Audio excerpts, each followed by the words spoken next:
ਸਤਿ ਸ਼੍ਰੀ ਅਕਾਲ, ਨਮਸਕਾਰ। ਮੈਂ ਹਾਂ ਬਲਬੀਰ ਜੰਡੂ ਤੇ ਤੁਹਾਡਾ ਸਭ ਦਾ ਸੱਜਣ ਮੀਡੀਆ ਚੈਨਲ ਉੱਤੇ ਸਵਾਗਤ ਹੈ।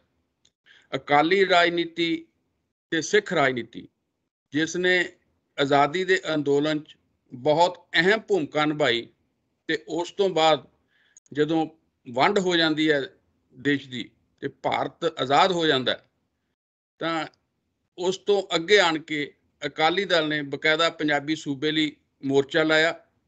ਉਸ ਮੋਰਚੇ ਦੇ ਵਿੱਚ ਸਫਲਤਾ ਮਿਲੀ ਔਰ ਪੰਜਾਬ ਦਾ ਜਿਹੜਾ ਪੁਨਰਗਠਨ ਹੋਇਆ। ਪੁਨਰਗਠਨ ਤੋਂ ਬਾਅਦ ਜਿਹੜਾ 1984 ਦਾ ਦੌਰ ਆਉਂਦਾ, ਉਸ ਤੋਂ ਬਾਅਦ ਦਾ ਜਿਹੜਾ ਦੌਰ ਸ਼ੁਰੂ ਹੁੰਦਾ 1995-96 'ਚ, ਉਸ ਦੌਰਾਨ ਅਕਾਲੀ ਦਲ ਨੇ ਇੱਕ ਤਾਂ ਆਪਣੇ ਆਪ ਨੂੰ ਪੰਜਾਬੀ ਪਾਰਟੀ ਦੇ ਤੌਰ ਤੇ ਆਪਣਾ ਸੰਵਿਧਾਨ 'ਚ ਤਬਦੀਲੀ ਕਰਕੇ ਪੇਸ਼ ਕੀਤਾ ਲੋਕਾਂ ਸਾਹਮਣੇ, ਸਿੱਖ ਭਾਈਚਾਰੇ ਸਾਹਮਣੇ, ਤੇ ਨਾਲ ਪੰਜਾਬ 'ਚ ਸਦਭਾਵਨਾ ਦੇ ਇੱਕ ਮੁਹਿੰਮ ਵਜੋਂ ਉਹਨਾਂ ਨੇ ਅਕਾਲੀ ਭਾਜਪਾ ਜਿਹੜਾ ਗੱਠਜੋੜ ਬਣਾਇਆ, ਜਿਹੜਾ ਕਿ 2017 ਤੱਕ ਚੱਲਦਾ ਰਿਹਾ। ਤੇ ਅੱਜ ਅਕਾਲੀ ਰਾਜਨੀਤੀ ਤੇ ਸਿੱਖ ਰਾਜਨੀਤੀ ਕਿਸ ਥਾਂ ਤੇ ਖੜੀ ਹੈ ਤੇ ਉਹਦੀ ਦਸ਼ਾ ਤੇ ਦਿਸ਼ਾ ਕੀ ਬਣਦੀ ਜਾ ਰਹੀ ਹੈ, ਇਸ ਦੇ ਉੱਤੇ ਅਸੀਂ ਚਰਚਾ ਕਰਾਂਗੇ। ਇਸ ਤੇ ਚਰਚਾ ਕਰਨ ਲਈ ਸਾਡੇ ਨਾਲ ਅੱਜ ਵਿਸ਼ੇਸ਼ ਮਹਿਮਾਨ ਜੁੜੇ ਨੇ। ਸ਼੍ਰੀ ਜਸਪਾਲ ਸਿੰਘ ਸਿੱਧੂ ਜੀ, ਸੀਨੀਅਰ ਪੱਤਰਕਾਰ, ਜਿਨ੍ਹਾਂ ਨੇ ਪਿਛਲੇ ਲਗਭਗ 5 ਦਹਾਕਿਆਂ ਤੋਂ ਪੰਜਾਬ ਦੀ ਰਾਜਨੀਤੀ 'ਚ ਤੇ ਖਾਸ ਕਰਕੇ ਸਿੱਖ ਰਾਜਨੀਤੀ 'ਚ ਜੋ ਉਤਰਾਅ ਚੜ੍ਹਾਅ ਆਏ ਉਹਨਾਂ ਨੂੰ ਬੜਾ ਨੇੜਿਓਂ ਦੇਖਿਆ ਤੇ ਜੋ ਬਦਲਦਾ ਰਿਹਾ ਸਿੱਖ ਰਾਜਨੀਤੀ 'ਚ, ਉਸ ਤੇ ਉਹਨਾਂ ਦਾ ਇੱਕ ਆਪਣਾ ਦ੍ਰਿਸ਼ਟੀਕੋਣ ਹੈ। ਦੂਸਰੇ ਸਾਡੇ ਵਿਸ਼ੇਸ਼ ਮਹਿਮਾਨ ਨੇ ਉੱਘੇ ਚਿੰਤਕ, ਉੱਘੇ ਬੁੱਧੀਜੀਵੀ ਸਤਨਾਮ ਚਾਨਾ ਜੀ, ਜਿਨ੍ਹਾਂ ਨੇ ਪਿਛਲੇ 5 ਦਹਾਕਿਆਂ ਤੋਂ ਪੰਜਾਬ ਦੇ ਅੰਦਰ ਜੋ ਕੁਝ ਵਾਪਰਿਆ ਤੇ ਪੰਜਾਬ ਦੇ ਜਿਨ੍ਹਾਂ ਹਾਲਤਾਂ 'ਚੋਂ ਲੰਘਿਆ ਉਸ ਨੂੰ ਬੜਾ ਨੇੜਿਓਂ ਦੇਖਿਆ, ਉਹਦਾ ਅਧਿਐਨ ਕੀਤਾ ਔਰ ਉਹਦੇ ਤੇ ਉਹਨਾਂ ਦੀ ਇੱਕ ਆਪਣੀ ਜਿਹੜਾ ਦ੍ਰਿਸ਼ਟੀਕੋਣ ਹੈਗਾ। ਉਹਨਾਂ ਨੂੰ ਮੈਂ ਆਪਣੇ ਦੋਨਾਂ ਮਹਿਮਾਨਾਂ ਨੂੰ ਜੀ ਆਇਆਂ ਆਖਦਾ। ਚਾਨਾ ਜੀ, ਸਵਾਗਤ ਹੈ ਤੁਹਾਡਾ। ਸਿੱਧੂ ਸਾਹਿਬ, ਸਵਾਗਤ ਹੈ ਤੁਹਾਡਾ। ਧੰਨਵਾਦ ਜੀ, ਧੰਨਵਾਦ। ਤੇ ਅਸੀਂ ਹੁਣ ਸਿੱਧੂ ਸਾਹਿਬ ਜਿਸ ਤਰ੍ਹਾਂ ਦੇਖ ਰਹੇ ਹਾਂ ਕਿ ਸਾਰੀ ਜਿਹੜੀ ਸਥਿਤੀ ਬਣੀ ਹੋਈ ਹੈ ਇਸ ਵੇਲੇ ਸਿੱਖ ਰਾਜਨੀਤੀ ਔਰ ਅਕਾਲੀ ਰਾਜਨੀਤੀ ਦੀ, ਉਸ ਨੂੰ ਤੁਸੀਂ ਕਿਸ ਐਂਗਲ ਤੋਂ ਦੇਖ ਰਹੇ ਹੋ? ਦੇਖੋ, ਮੈਂ ਥੋੜਾ ਜਿਹਾ ਪਿੱਛੇ ਤੋਂ ਹਿਸਟੋਰੀਕਲ ਪਰਸਪੈਕਟਿਵ 'ਚ ਲਿਆ ਕੇ ਗੱਲ ਇੱਥੋਂ ਤੱਕ ਲਿਆਉਣਾ ਚਾਹੁੰਦਾ। ਕੁਛ ਇਸ ਕਿਸਮ ਦੀ ਜਿਹੜੀ ਸਾਡੀ ਸਾਰੀ ਗੱਲ ਬਣਦੀ ਹੈ ਉਸੇ 'ਚੋਂ ਨਿਕਲੇਗੀ। ਪਹਿਲੀ ਗੱਲ ਤਾਂ ਇਹ, ਜਿਸ ਤਰੀਕੇ ਨਾਲ ਡੈਮੋਕ੍ਰੇਸੀ ਇੱਥੇ ਆਈ, ਸਾਰਾ ਸਿਸਟਮ ਇੱਥੇ ਆਇਆ, ਤਾਂ ਉਹਦੇ ਵਿੱਚ ਬ੍ਰਿਟਿਸ਼ ਦਾ, ਅੰਗਰੇਜ਼ਾਂ ਦਾ ਬੜਾ ਵੱਡਾ ਇਸ ਤਰੀਕੇ ਦਾ ਯੋਗਦਾਨ ਹੈ। ਪਹਿਲੀ ਗੱਲ ਤਾਂ ਸਬ ਕੰਟੀਨੈਂਟ ਨੂੰ ਇੱਕ ਕੰਟਰੀ ਬਣਾਉਣ 'ਚ ਵੀ ਉਹਨਾਂ ਦਾ ਵੱਡਾ ਯੋਗਦਾਨ ਹੈ, ਇੰਡੀਆ ਨੂੰ ਖੜਾ ਕਰਨ 'ਚ, ਇੱਕ ਸੈਂਟਰ ਉਹਦਾ ਦਿੱਲੀ ਬਣਾਉਣ 'ਚ। ਫਿਰ ਉਸਦੇ ਪਿੱਛੋਂ ਉਹਨਾਂ ਨੇ ਜਿਹੜਾ ਇਲੈਕਸ਼ਨ ਸਿਸਟਮ ਇੰਟਰੋਡਿਊਸ ਕੀਤਾ, ਉਹ ਇੱਕ ਨੇਸ਼ਨ ਸਟੇਟ ਨੂੰ ਖੜਾ ਕਰਨ ਦਾ ਕਨਸੈਪਟ ਸੀ, ਵੈਸਟਰਨ ਦਾ। ਵੈਸਟ ਵਾਲਾ ਕਨਸੈਪਟ ਸੀ ਜਿਹੜਾ 18ਵੀਂ ਸਦੀ ਦੇ ਤੇ ਅੱਧ ਜੇ ਤੋਂ ਸ਼ੁਰੂ ਹੋ ਕੇ ਨੇਸ਼ਨ ਸਟੇਟ ਵਾਲਾ ਕਨਸੈਪਟ 19ਵੀਂ ਸਦੀ ਵਿੱਚ ਬਹੁਤ ਡਿਵੈਲਪ ਹੋਇਆ। ਇਹਦੇ ਵਿੱਚੋਂ ਸਾਰਾ ਕੁਝ ਹੀ ਨਿਕਲਿਆ। ਕਲੋਨਾਈਜੇਸ਼ਨ ਵੀ ਬਹੁਤ ਜ਼ੋਰ ਸ਼ੋਰ ਨਾਲ ਨਿਕਲੀ ਤੇ ਦੂਜੇ ਸਿਸਟਮ ਵੀ ਸਾਰੇ ਉਸੇ ਚੋਂ ਨਿਕਲੇ। ਡੈਮੋਕ੍ਰੇਸੀ ਵੀ ਉਸੇ ਚੋਂ ਨਿਕਲੀ ਹੈ ਤੇ ਜਿਹਦੇ ਵਿੱਚ ਇੱਕ ਰੂਲਿੰਗ ਐਲੀਟ ਖੜੀ ਹੋ ਕੇ ਸਾਰਾ ਕੁਝ ਚੱਲਦਾ। ਉਹ ਉਹਨਾਂ ਨੇ ਇੰਟਰੋਡਿਊਸ ਕੀਤਾ ਆਪਣੀ ਕਾਪੀ ਦੇ ਲੈਵਲ ਤੇ, ਰੈਪਲੀਕਾ ਜਿਹੜਾ ਉੱਥੇ ਉਹਨਾਂ ਦਾ ਉੱਥੇ ਡਿਵੈਲਪਮੈਂਟ ਹੋਈ ਸੀ ਵੈਸਟ ਦੇ ਵਿੱਚ, ਉਸ ਕਿਸਮ ਦਾ ਇੱਥੇ ਇੰਡੀਆ 'ਚ ਸ਼ੁਰੂ ਕੀਤਾ ਉਹਨਾਂ ਨੇ। ਤੁਸੀਂ ਇਹ ਹਿਸਾਬ ਲਾ ਲਓ ਮੋਟੇ ਲੈਵਲ ਤੇ ਵੀ ਸਾਡੇ 1900 ਤੋਂ 9-10 ਦੇ ਸ਼ੁਰੂ ਦੇ ਵਿੱਚ ਹੀ, 1900 ਦੇ ਤੋਂ ਬਿਗਨਿੰਗ ਦੇ ਵਿੱਚ ਹੀ ਸਾਡੀਆਂ ਮਿਊਨਿਸਪਲ ਕਮੇਟੀਆਂ 'ਚ ਇਲੈਕਸ਼ਨ ਸ਼ੁਰੂ ਹੋ ਗਈ ਸੀ। ਅੰਮ੍ਰਿਤਸਰ, ਤਰਨਤਾਰਨ ਤੇ ਹੋਰ ਜਿਹੜੇ ਵੱਡੇ ਸ਼ਹਿਰ ਸੀ ਉਹਨਾਂ 'ਚ ਸਾਨੂੰ ਇਲੈਕਸ਼ਨ ਸਿਸਟਮ ਸਾਡੇ ਇੰਟਰੋਡਿਊਸ ਕਰਤਾ ਸੀ। ਇਹਦੇ ਤੋਂ ਫਿਰ ਸਾਡੀ ਅੱਗੇ ਤੱਕ ਦੀ ਡਿਵੈਲਪਮੈਂਟ ਸਾਰੀ ਹੁੰਦੀ ਹੈ, ਜਿਹਦੇ 'ਚ ਉਹਨਾਂ ਨੇ 46, 47, 40 'ਚ ਆ ਜਾਂਦੇ ਆ ਤੇ ਉਹ ਕੋਸ਼ਿਸ਼ ਕਰਦੇ ਆ ਵੀ ਅਸੀਂ ਜਾਣ ਤੋਂ ਪਹਿਲਾਂ, ਟਰਾਂਸਫਰ ਪਾਵਰ ਕਰਨ ਤੋਂ ਪਹਿਲਾਂ ਇੱਥੇ ਇੱਕ ਕੰਟਰੀ ਦੇ ਰੂਪ 'ਚ ਇਹਨਾਂ ਨੂੰ ਕੰਸਟੀਟਿਊਸ਼ਨ ਵੀ ਦੇ ਜਾਈਏ। ਕੰਸਟੀਟਿਊਸ਼ਨ ਉਹਨਾਂ ਨੇ ਸਾਨੂੰ ਦਿੱਤਾ ਸਾਰਾ, ਕੰਸਟੀਚੂਐਂਟ ਅਸੈਂਬਲੀ ਵੀ ਉਹਨਾਂ ਨੇ ਇੱਕ ਬ੍ਰਿਟਿਸ਼ ਰਾਜ ਦੇ ਥੱਲੇ ਸਾਰਾ 1946 ਬਣਾਈ ਸਾਰੀ ਕੁਛ। ਤੇ ਪਰ ਦੋ ਵੱਡੀਆਂ ਧਿਰਾਂ ਦਾ, ਜੋ ਉਸ ਵੇਲੇ ਦੀਆਂ ਵੱਡੀਆਂ ਧਿਰਾਂ ਸੀ, ਮੁਸਲਿਮ ਲੀਗ ਤੇ ਕਾਂਗਰਸ ਦਾ ਆਪਸ ਵਿੱਚ ਪੋਲੀਟੀਕਲ ਸੈਟਲ ਨਾ ਹੋ ਸਕਿਆ। ਉਹਦੇ ਵਿੱਚ ਤੀਜੀ ਧਿਰ ਸੀ ਜਿਹੜੀ ਸਿੱਖ, ਬੜੀ ਛੋਟੀ ਜਿਹੀ ਧਿਰ ਸੀ, ਪਰ ਉਹਨਾਂ ਦਿਨਾਂ ਵਿੱਚ ਛੋਟੀ ਧਿਰ ਨੂੰ ਵੀ ਬਰਾਬਰ ਦੇ ਲੈਵਲ ਦੀ ਕੰਟਰੀਬਿਊਸ਼ਨ, ਇਸੇ ਕਰਕੇ ਆਪਦੀ ਇਹਨਾਂ ਦੀ ਪਾਪੂਲੇਸ਼ਨ ਤੋਂ ਜ਼ਿਆਦਾ ਇਹਨਾਂ ਨੇ ਕੰਟਰੀਬਿਊਸ਼ਨ ਕੀਤੀ। ਉਹ ਧਿਰ ਵੀ ਤੀਜੀ ਸੀ, ਤਿੰਨੇ ਧਿਰਾਂ ਸੀਗੀਆਂ ਸਾਰੀਆਂ ਜਿਨ੍ਹਾਂ ਨੇ, ਪਰ ਇਹਦੇ ਵਿੱਚੋਂ ਪਾਰਟੀਸ਼ਨ ਹੋਈ, ਸਾਰਾ ਕੁਝ ਹੋਇਆ। ਤੇ ਜਿਹੜੀ ਇਹ ਸਿੱਖ ਧਿਰ ਸੀ ਛੋਟੀ, ਅਕਾਲੀ ਦਲ ਦੀ ਧਿਰ ਸੀ, ਇਹ ਕਾਂਗਰਸ ਨਾਲ ਪੱਕੇ ਤਰੀਕੇ ਨਾਲ ਜੁੜ ਗਈ। ਚਲੋ ਇਹਦੇ ਹਿਸਟੋਰੀਕਲ ਰੀਜਨ ਸੀ ਵੀ ਮੁਸਲਿਮ ਲੀਗ ਨਾਲ ਜਾ ਨਹੀਂ ਸਕਦੀ ਸੀ। ਇਸ ਇੱਧਰ ਜੁੜਨ ਤੋਂ ਬਾਅਦ ਪਰ ਉਹਨਾਂ ਦੇ ਅੰਦਰ ਵੀ ਇਹ ਲੜਾਈ ਤੋਂ ਬਾਅਦ ਇਸ ਕਿਸਮ ਦਾ ਅਹਿਸਾਸ ਬੜਾ ਡੂੰਘਾ ਉਹਨਾਂ ਅੰਦਰ ਖੜਾ ਹੈ ਵੀ ਸਾਨੂੰ ਕੁਝ ਨਹੀਂ ਮਿਲਿਆ। ਪਾਕਿਸਤਾਨ, ਮੁਸਲਮਾਨ ਪਾਕਿਸਤਾਨ ਲੈ ਗਏ, ਤਾਂ ਦੂਜੇ ਪਾਸੇ ਉਦੋਂ ਉਹਨਾਂ ਦੇ ਦਿਮਾਗ 'ਚ ਹਿੰਦੂ ਵਾਲਾ ਕਨਸੈਪਟ ਨਹੀਂ ਸੀ ਜਿਹੜਾ ਹੌਲੀ ਹੌਲੀ ਖੜਾ ਹੋਇਆ ਵੀ ਦੂਜੇ ਪਾਸੇ ਵਾਲੀ ਸਟੇਟ ਆ ਗਈ। ਪਰ ਇਹਨਾਂ ਜ਼ਰੂਰ ਉਹਨਾਂ ਨੂੰ ਸ਼ੁਰੂ ਹੋ ਗਿਆ ਨਹਿਰੂ ਦੇ ਪੀਰੀਅਡ ਤੋਂ ਹੀ, ਬਿਗਨਿੰਗ ਤੋਂ ਹੀ, ਵੀ ਇਹ ਕੁਛ ਸਾਡੇ ਨਾਲ ਡਿਸਕ੍ਰਿਮੀਨੇਸ਼ਨ ਵਗੈਰਾ ਸ਼ੁਰੂ ਹੋ ਗਈ ਹੈ। ਤੇ ਜਿਹਦੇ ਕਰਕੇ ਮਾਸਟਰ ਤਾਰਾ ਸਿੰਘ ਦੀ ਸਾਰੇ ਦੇਸ਼ ਵਿੱਚ, ਆਜ਼ਾਦ ਕੰਟਰੀ ਦੇ ਵਿੱਚ ਪਹਿਲੀ ਵਾਰੀ ਅਰੈਸਟ ਵੀ ਹੋਈ ਹੈ। ਇਹ ਸਾਰੇ ਪ੍ਰੋਸੈਸ ਵਿੱਚ ਉਹਨਾਂ ਨੂੰ ਪੁਰਾਣੀਆਂ ਗੱਲਾਂ ਯਾਦ ਆਉਂਦੀਆਂ ਰਹੀਆਂ ਵੀ ਅਸੀਂ ਕੁਝ ਗਵਾ ਬੈਠੇ ਹਾਂ। 18ਵੀਂ ਸਦੀ ਦਾ ਸਾਰਾ ਇਤਿਹਾਸ ਉਹਨਾਂ ਨੂੰ ਹੋਰ ਜ਼ਿਆਦਾ ਉਹਨਾਂ ਦੇ ਦਿਮਾਗਾਂ ਵਿੱਚ ਡੂੰਘਾ ਹੋ ਗਿਆ।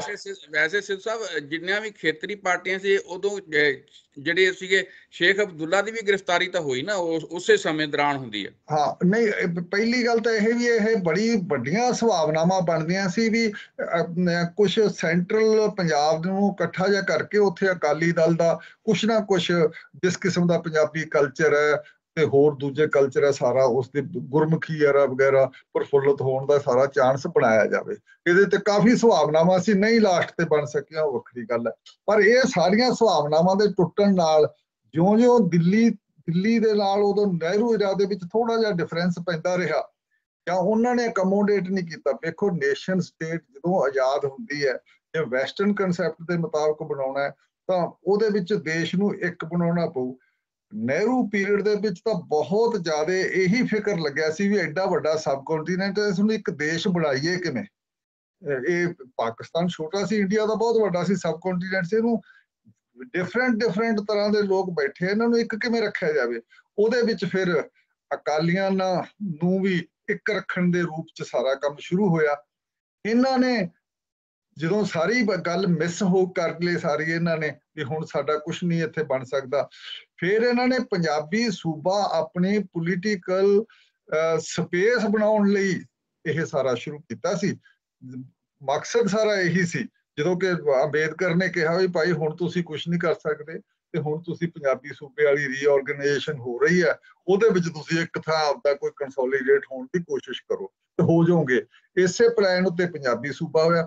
ਤੇ ਕਾਂਗਰਸ ਨੂੰ ਵੀ ਜਾਂ ਉਸ ਵੇਲੇ ਦੇ ਜਿਹੜੀ ਐਸਟੈਬਲਿਸ਼ਮੈਂਟ ਸੀ ਸਰਕਾਰ ਦਿੱਲੀ ਦੀ, ਉਹਨਾਂ ਨੂੰ ਵੀ ਪਤਾ ਸੀ ਵੀ ਇਹਨਾਂ ਦੇ ਮਨਸ਼ਾ, ਇਹ ਪਿਛਲੀ ਗੱਲ ਇਹਨਾਂ ਦੇ ਦਿਮਾਗ 'ਚ ਆ ਕੇ ਖੜ ਗਈ ਹੈ। ਸਰ ਸਾਹਿਬ, ਆਪਾਂ ਇਹ ਤੋਂ ਅੱਗੇ ਚੱਲਦੇ, ਪਹਿਲਾਂ ਮੈਂ ਚਾਹਣਾ ਤੁਸੀਂ ਇਹਦੇ ਬਾਰੇ ਕੀ ਦੇਖਦੇ ਹੋ? ਜੋ ਕੁਝ ਸਿੱਧੂ ਸਾਹਿਬ ਨੇ ਕਿਹਾ, ਹੁਣ ਤੱਕ ਜਿਹੜੀ ਅਕਾਲੀ ਰਾਜਨੀਤੀ ਸੀ, ਸਿੱਖ ਰਾਜਨੀਤੀ, ਪੰਜਾਬੀ ਸੂਬੇ ਤੱਕ ਜਿਹੜੀ ਗੱਲ ਆਉਂਦੀ ਹੈ, ਤੁਹਾਡੇ ਦ੍ਰਿਸ਼ਟੀਕੋਣ 'ਚ ਕੀ ਹੈ? ਇਹ ਜੰਡੂ ਸਾਹਿਬ ਠੀਕ ਸ਼ੁਰੂ ਕੀਤਾ, ਜਿਸ ਤਰ੍ਹਾਂ ਪੁਆਇੰਟ ਇਹਨਾਂ ਨੇ ਸਿੱਧੂ ਸਾਹਿਬ ਨੇ। ਇਹ ਜਿੰਨਾ ਚਿਰ ਅਸੀਂ, ਜਦੋਂ ਸਾਡੇ ਇੱਥੋਂ ਇੱਕ ਡੈਮੋਕ੍ਰੈਟਿਕ ਸਿਸਟਮ ਦੇ ਬੀਜ ਬੀਜਣੇ ਸ਼ੁਰੂ ਹੁੰਦੇ ਨਾ, ਅਗਰ ਉੱਥੋਂ ਨਹੀਂ ਸ਼ੁਰੂ ਕਰਾਂਗੇ ਤਾਂ ਸ਼ਾਇਦ ਸਾਨੂੰ ਨਾ ਇਹ ਗੱਲ ਸਪਸ਼ਟ ਹੋਣੀ ਆਪਣੇ ਆਪ ਨੂੰ ਬਹੁਤ ਔਖੀ ਹੋ ਜਾਏਗੀ। ਔਰ ਇਹਨਾਂ ਨੇ ਠੀਕ ਸ਼ੁਰੂ ਕੀਤਾ ਕਿ ਜਿਸ ਤਰ੍ਹਾਂ ਇੱਥੇ ਤਾਂ ਡੈਮੋਕ੍ਰੇਸੀ ਨਾਂ ਦੀ ਕੋਈ ਚੀਜ਼ ਹੈ ਨਹੀਂ ਸੀ, ਕੋਈ ਕਨਸੈਪਟ ਵੀ ਨਹੀਂ ਸੀ। ਅੰਗਰੇਜ਼ਾਂ ਨੇ ਜਿਹੜਾ ਡੈਮੋਕ੍ਰੈਟਿਕ ਸਿਸਟਮ ਇੱਥੇ ਲਾਗੂ ਕਰਨ ਦੀ ਕੋਸ਼ਿਸ਼ ਕੀਤੀ ਆ, ਜੋ ਮੈਨੂੰ ਸਮਝ ਆਉਂਦੀ ਆ ਕਿ ਉਹ ਭਾਵੇਂ ਉਹਨਾਂ ਨੇ ਆਪਣੇ ਸਿਸਟਮ ਦਾ ਇੱਥੇ ਰੈਪਲੀਕਾ ਬਣਾਉਣ ਦਾ ਯਤਨ ਕੀਤਾ ਸੀ, ਪਰ ਉਹ ਵੀ ਇਸ ਕੰਮ 'ਚ ਜ਼ਰੂਰ ਉਲਝ ਗਏ ਸੀ ਕਿ ਇੱਥੋਂ ਦਾ ਜਿਹੜਾ ਡੈਮੋਕ੍ਰੈਟਿਕ ਸਿਸਟਮ ਹੈ ਉਹ ਕਿਸ ਤਰ੍ਹਾਂ ਦਾ ਹੋਏਗਾ। ਇਹ ਗੱਲ ਲੱਗਦਾ ਕਿ ਉਹਨਾਂ ਨੂੰ ਇੰਨਾ ਕੁ ਜ਼ਰੂਰ ਸਮਝ ਆ ਗਈ ਸੀ ਕਿ ਇਹ ਇੰਗਲੈਂਡ ਵਰਗਾ ਸ਼ਾਇਦ ਨਹੀਂ ਹੋਣਾ। ਇਹਦੇ ਵਿੱਚੋਂ ਹੀ ਜਦੋਂ ਫਿਰ ਉਹ 1935 ਦਾ ਐਕਟ ਵੀ ਤਿਆਰ ਕਰਦੇ ਆ, ਜਾਂ ਫਾਈਨਲੀ ਇਸ ਤਰ੍ਹਾਂ ਦਾ ਇੱਕ ਫਾਰਮੂਲਾ ਬਣਾਉਣ ਦਾ ਯਤਨ ਕੀਤਾ ਜਾਂਦਾ ਹੈ ਕਿ ਜਿਹਨੂੰ ਅਸੀਂ ਕਮਿਊਨਲ ਅਵਾਰਡ ਕਹਿੰਦੇ ਹਾਂ। ਰਿਪਰੈਜ਼ੈਂਟੇਸ਼ਨ ਜਿਹੜੀ ਨਾ, ਉਹਨਾਂ ਦਾ ਬੇਸ ਆਧਾਰ ਹੈ ਜਿਹੜਾ, ਉਹ ਧਰਮਾਂ ਨੂੰ ਬਣਾਇਆ ਗਿਆ। ਔਰ ਜਿਹਦੇ ਉੱਤੇ ਫਿਰ ਫਾਈਨਲੀ, ਹਾਲਾਂਕਿ ਮਹਾਤਮਾ ਗਾਂਧੀ ਇਸ ਗੱਲ ਤੇ ਤਾਂ ਬਹੁਤ ਦੇਰ ਤੱਕ ਅੜੇ ਰਹੇ ਕਿ ਜਿਹੜਾ ਮੈਂ ਜਿਹੜੇ ਅਛੂਤ ਲੋਕ ਹੈਗੇ ਆ, ਜਾਂ ਜਿਹੜਾ ਇਹ ਸੈਕਸ਼ਨ ਹੈਗਾ, ਕਾਫੀ ਵੱਡੀ ਭਾਰੀ ਗਿਣਤੀ ਸੀ ਉਹਨਾਂ ਦੀ, 5.5 ਕਰੋੜ ਦੇ ਆਸ-ਪਾਸ, ਉਹਨਾਂ ਨੂੰ ਵੱਖਰੀ ਰਿਪਰੈਜ਼ੈਂਟੇਸ਼ਨ ਦੇ ਖਿਲਾਫ ਤਾਂ ਉਹ ਅੜ ਗਏ, ਹੈ ਨਾ, ਵਰਤ ਵੀ ਰੱਖ ਲਿਆ। ਲੇਕਿਨ ਇਸ ਗੱਲ ਦੇ ਉੱਤੇ ਉਹਨਾਂ ਦੀ ਸਵੀਕ੍ਰਿਤੀ ਸੀ ਕਿ ਵੀ ਹਾਂ, ਸਿੱਖਾਂ ਨੂੰ ਤੇ ਮੁਸਲਮਾਨਾਂ ਨੂੰ ਜਿਹੜਾ ਨਾ ਉਹ ਰੈਕੋਗਨੀਸ਼ਨ ਜਿਹੜੀ ਉਹ ਕਮਿਊਨਲ ਅਵਾਰਡ ਦੇ। ਤੇ ਇਸ ਕਰਕੇ ਜਿਹੜੀਆਂ ਚੋਣਾਂ ਦਾ ਆਧਾਰ ਮਿਥਿਆ ਗਿਆ ਉਹ ਇਸ ਨੂੰ ਤੋਂ ਇਹਦੇ ਤੋਂ ਵੀ ਇੱਕ ਇਹ ਬਣ ਗਈ ਕਿ ਇਹ ਇੱਕ ਪ੍ਰਵਾਨਿਤ ਗੱਲ ਹੈ ਕਿ ਸਿੱਖ ਉਸੇ ਤਰ੍ਹਾਂ ਹੀ ਇੱਕ ਬਰਾਬਰ ਦੀ ਧਿਰ ਦੇ ਤੌਰ ਦੇ ਉੱਤੇ ਜਿਹੜਾ ਨਾ ਉਹ ਐਂਟਰ ਕਰਨਗੇ ਚੋਣਾਂ ਦੇ ਵਿੱਚ ਇੱਕ ਕਮਿਊਨਲ ਅਵਾਰਡ ਦੇ ਤੌਰ। ਸੋ ਇਸ ਗੱਲ ਨੂੰ ਸਵੀਕਾਰ ਕਰ ਲਿਆ ਗਿਆ ਸੀ। ਸੋ ਉਹ ਜਿਹੜੇ ਇੱਕ ਰੈਕੋਗਨੀਸ਼ਨ ਸੀ ਉਹਦੇ ਤੋਂ ਅੱਗੋਂ ਜਦੋਂ ਅਸੀਂ ਚੱਲਦੇ ਹਾਂ ਤਾਂ ਫਿਰ ਇਹ ਗੱਲ ਸਾਨੂੰ ਫਿਰ ਉੱਥੇ ਤੱਕ ਲੈ ਕੇ ਜਾਣੀ ਪਏਗੀ ਜਦੋਂ ਸਿੱਖ ਰਾਜਨੀਤੀ ਤੇ ਸਿੱਖ ਧਰਮ ਯਾਨੀ 1920 ਦੇ ਵਿੱਚ 1920 ਜਾਂ ਇਹਦੇ ਆਸ-ਪਾਸ 4-5 ਸਾਲਾਂ ਦੇ ਵਿੱਚ ਜੋ ਕੁਝ ਵਾਪਰਿਆ ਇਹ ਉਹਦੇ ਨਾਲ ਕਨੈਕਟ ਕਰਕੇ ਹੀ ਅਸੀਂ ਅੱਗੇ ਜਿਹੜਾ ਨਾ ਇਹਨਾਂ ਦੀ ਰਾਜਨੀਤੀ ਨੂੰ ਸਮਝ ਸਕਾਂਗੇ। ਉਦੋਂ ਹੀ ਸ਼੍ਰੋਮਣੀ ਗੁਰਦੁਆਰਾ ਪ੍ਰਬੰਧਕ ਕਮੇਟੀ ਬਣਦੀ ਆ, ਉਦੋਂ ਹੀ ਉਸ ਤੋਂ ਮੇਰੇ ਖਿਆਲ 24 ਦੇ ਵਿੱਚ ਜਾ ਕੇ ਸ਼੍ਰੋਮਣੀ ਅਕਾਲੀ ਦਲ ਦਾ ਉਦੋਂ ਮਤਲਬ ਐਜ਼ ਏ ਪੋਲੀਟੀਕਲ ਇਹ ਸਾਨੂੰ ਕਹਿਣ ਨੂੰ ਬਹੁਤਾ ਹਕੀਕਤ ਇਹੀ ਆ ਕਿ ਇਹ ਸਿੱਖ ਧਰਮ ਨੂੰ ਤੇ ਅਕਾਲੀ ਦਲ ਨੂੰ ਅਲੱਗ-ਅਲੱਗ ਕਰਨਾ ਜਿਹੜਾ ਨਾ ਉਹ ਬਹੁਤ ਔਖਾ ਇਸ ਕਰਕੇ ਹੋ ਰਿਹਾ। ਸਾਨੂੰ ਵੀ ਲੱਗਦਾ ਕਿ ਧਰਮ ਤੇ ਰਾਜਨੀਤੀ ਵੱਖਰੇ ਹੋਣੇ ਚਾਹੀਦੇ ਆ, ਲੇਕਿਨ ਜਿੱਦਾਂ ਇਹਦੀ ਫਾਰਮੇਸ਼ਨ ਹੋਈ ਸੀ ਜਿਸ ਤਰ੍ਹਾਂ ਇਹ ਹੋਂਦ 'ਚ ਆਇਆ ਸੀ ਔਰ ਉਹਦੇ ਤੋਂ ਇਹ ਲੱਗਦਾ ਕਿ ਅਸਲ ਦੇ ਵਿੱਚ ਇਹ ਇੱਕ ਜਿੱਦਾਂ ਵੋਲੰਟਰੀ ਵਿੰਗ ਹੁੰਦਾ ਗੁਰਦੁਆਰਾ ਸ਼੍ਰੋਮਣੀ ਪ੍ਰਬੰਧਕ ਕਮੇਟੀ ਦਾ ਹੈ ਨਾ, ਇਹ ਇਸ ਤਰ੍ਹਾਂ ਹੋਂਦ ਵਿੱਚ ਆ ਕੇ ਇੱਕ ਪੋਲੀਟੀਕਲ ਸ਼ੇਪ ਇਹਨੇ ਬਾਅਦ ਦੇ ਵਿੱਚ ਲਿਆ। ਸੋ ਇਸ ਕਰਕੇ ਉਹ ਸਮੇਂ ਨੂੰ ਜਦੋਂ ਅਸੀਂ ਐਨਾਲਾਈਜ਼ ਕਰਦੇ ਹਾਂ ਤਾਂ ਫਿਰ ਜਦੋਂ ਅੱਗੇ ਵੱਧਦੇ ਹਾਂ ਉਹ ਬੜੀ ਭਾਰੀ ਕਮਿਟਮੈਂਟ ਸੀਗੀ ਦੋ ਚੀਜ਼ਾਂ ਦੇ ਨਾਲ, ਇੱਕ ਜਿਹੜਾ ਸਿੱਖ ਸਿਧਾਂਤ ਦੇ ਨਾਲ ਸੀ ਔਰ ਦੂਸਰਾ ਇਹ ਆ ਕਿ ਇਹ ਜਿਹੜੀ ਲੋਕਾਂ ਦੀ ਸੇਵਾ ਜਾਣੀ ਜਦੋਂ ਅਸੀਂ ਕਹਿੰਦੇ ਹਾਂ ਕਿ ਇਹ ਸਟੇਟ ਗੱਲ ਚੱਲਦੀ ਰਹੀ ਕਿ ਗੁਰਦੁਆਰਾ ਪ੍ਰਬੰਧਕ ਕਮੇਟੀ ਜਿਹੜੀ ਨਾ ਇਹ ਸਟੇਟ ਵਿਦਨ ਸਟੇਟ ਹੈ ਨਾ, ਔਰ ਇਸ ਤਰ੍ਹਾਂ ਆਮ ਤੌਰ ਤੇ ਤੁਹਾਨੂੰ ਪੁਸਤਕਾਂ ਦੇ ਵਿੱਚ ਵੀ ਲਿਖਿਆ ਹੋਇਆ ਮਿਲ ਜਾਏਗਾ ਕਿ ਇਹ ਜਦੋਂ ਪੋਲੀਟਿਕਸ ਦੇ ਵਿੱਚ ਐਂਟਰ ਕਰਦੇ ਆ ਤਾਂ ਉਦੋਂ ਤੱਕ ਜਿਹੜੇ ਹਿੱਤ ਨੇ ਇਹ ਸਿਰਫ ਧਾਰਮਿਕ ਵਿੰਗ ਹੀ ਨਹੀਂ ਸੀ, ਸਗੋਂ ਲੋਕਾਂ ਦੀ ਇੱਕ ਸੇਵਾ ਦੀ ਸੰਸਥਾ ਦੇ ਤੌਰ ਤੇ ਵੀ ਜਿਹੜੀ ਐਜੂਕੇਸ਼ਨ ਦੇ ਵਿੱਚ ਵੀ ਔਰ ਲੋਕਾਂ ਦੇ ਸਮਾਜਿਕ ਮਸਲਿਆਂ ਦੇ ਵਿੱਚ ਵੀ ਉਹਨਾਂ ਨੂੰ ਸੁਲਝਾਉਣ ਦੇ ਵਿੱਚ ਵੀ ਆਪਣਾ ਇੱਕ ਫਰਜ਼ ਸਮਝ ਕੇ ਜਿਹੜਾ ਨਾ ਉਹ ਨਿਭਾਉਂਦੀ ਰਹੀ ਹੈ ਔਰ ਸ਼੍ਰੋਮਣੀ ਗੁਰਦੁਆਰਾ ਪ੍ਰਬੰਧਕ ਕਮੇਟੀ ਵੀ। ਤੇ ਉਸ ਸਾਰੇ ਦੀ ਰਾਖੀ ਦੇ ਲਈ ਜਿਹੜਾ ਨਾ ਇਹ ਪੋਲੀਟੀਕਲ ਵਿੰਗ ਜਦੋਂ ਹੋਂਦ 'ਚ ਆਉਂਦਾ ਆ ਉਹਦਾ ਫਿਰ ਬਾਅਦ ਦੇ ਵਿੱਚ ਕਾਫੀ ਬੜਾ ਗਲੋਰੀਅਸ ਰੋਲ ਰਿਹਾ ਆ ਔਰ ਇਹ ਨੂੰ ਜਦੋਂ ਅਸੀਂ ਦੇਖਦੇ ਹਾਂ ਤਾਂ ਫਿਰ ਸਾਨੂੰ ਇਹ ਸਮਝ ਆਉਂਦੀ ਕਿ ਉਸ ਸਮੇਂ ਦਾ ਜਦੋਂ ਜਿਸ ਅਕਾਲੀ ਦਲ ਨੇ ਸ਼੍ਰੋਮਣੀ ਅਕਾਲੀ ਦਲ ਨੇ ਜਨਮ ਲਿਆ ਸੀ ਉਹਦੇ ਤੇ ਜਦੋਂ ਹੁਣ ਦੇ ਦਰਮਿਆਨ ਦਾ ਅਸੀਂ ਪੀਰੀਅਡ ਦੇਖਦੇ ਹਾਂ ਉਹ ਲੱਗਦਾ ਕਿ ਉਹ ਸਾਰਾ ਕੁਝ ਕਿਤੇ ਨਜ਼ਰ ਨਹੀਂ ਆਉਂਦਾ ਜਿਹੜਾ ਇਹਦਾ ਅਸਲ ਵਿੱਚ ਆਧਾਰ ਸੀਗਾ। ਹਾਂਜੀ ਜੀ ਇਸ ਸਾਹਿਬ ਜਿਸ ਤਰ੍ਹਾਂ ਚਾਨਾ ਜੀ ਨੇ ਗੱਲ ਕੀਤੀ, ਤੁਸੀਂ ਜਿੱਥੇ ਛੱਡੀ ਸੀ ਗੱਲ ਕਿ ਪੰਜਾਬੀ ਸੂਬੇ ਦੇ ਲਈ ਅਕਾਲੀ ਦਲ ਮੋਰਚਾ ਲਾਉਂਦਾ, ਉਸ ਤੋਂ ਪਹਿਲਾਂ ਅਕਾਲੀ ਦਲ ਦੇ ਵਿੱਚ ਕੋਈ ਸਪਸ਼ਟਤਾ ਨਹੀਂ ਸੀ ਕਿ ਉਹਨਾਂ ਨੇ ਕਿਸ ਪਾਸੇ ਜਾਣਾ, ਕਿਉਂਕਿ ਵਿੱਚ ਉਹਨਾਂ ਨੇ ਕਾਂਗਰਸ 'ਚ ਵੀ ਸ਼ਮੂਲੀਅਤ ਕੀਤੀ, ਅਕਾਲੀ ਦਲ ਕਾਂਗਰਸ ਸ਼ਾਮਲ ਹੋ ਜਾਂਦਾ, ਉਹਨਾਂ ਦੇ ਚੋਣ ਨਿਸ਼ਾਨ ਤੇ ਚੋਣ ਵੀ ਲੜਦਾ, ਤਾਂ ਉਸ ਤੋਂ ਬਾਅਦ ਕਿਤੇ ਅਕਾਲੀ ਰਾਜਨੀਤੀ 'ਚ ਇਹ ਗੱਲ ਤੇ ਸਿੱਖ ਰਾਜਨੀਤੀ 'ਚ ਆਉਂਦੀ ਹੈ ਕਿ ਇਸ ਢੰਗ ਨਾਲ ਅਸੀਂ ਇੱਥੇ ਮਿਨੋਰਟੀ 'ਚ ਰਵਾਂਗੇ, ਘੱਟ ਗਿਣਤੀ 'ਚ ਰਵਾਂਗੇ ਜੇ ਇਸ ਤਰ੍ਹਾਂ ਦਾ ਸੂਬਾ ਰਹਿੰਦਾ ਹੈਗਾ ਜਿੰਨਾ ਵੱਡਾ ਦਿੱਲੀ ਤੱਕ ਉਹਦਾ ਸਾਰਾ ਵਿਸ਼ਾਲ ਘੇਰਾ ਸੀਗਾ, ਹਿਮਾਚਲ ਵਿੱਚ ਵੀ ਸੀ, ਹਰਿਆਣਾ ਵਿੱਚ ਸੀ।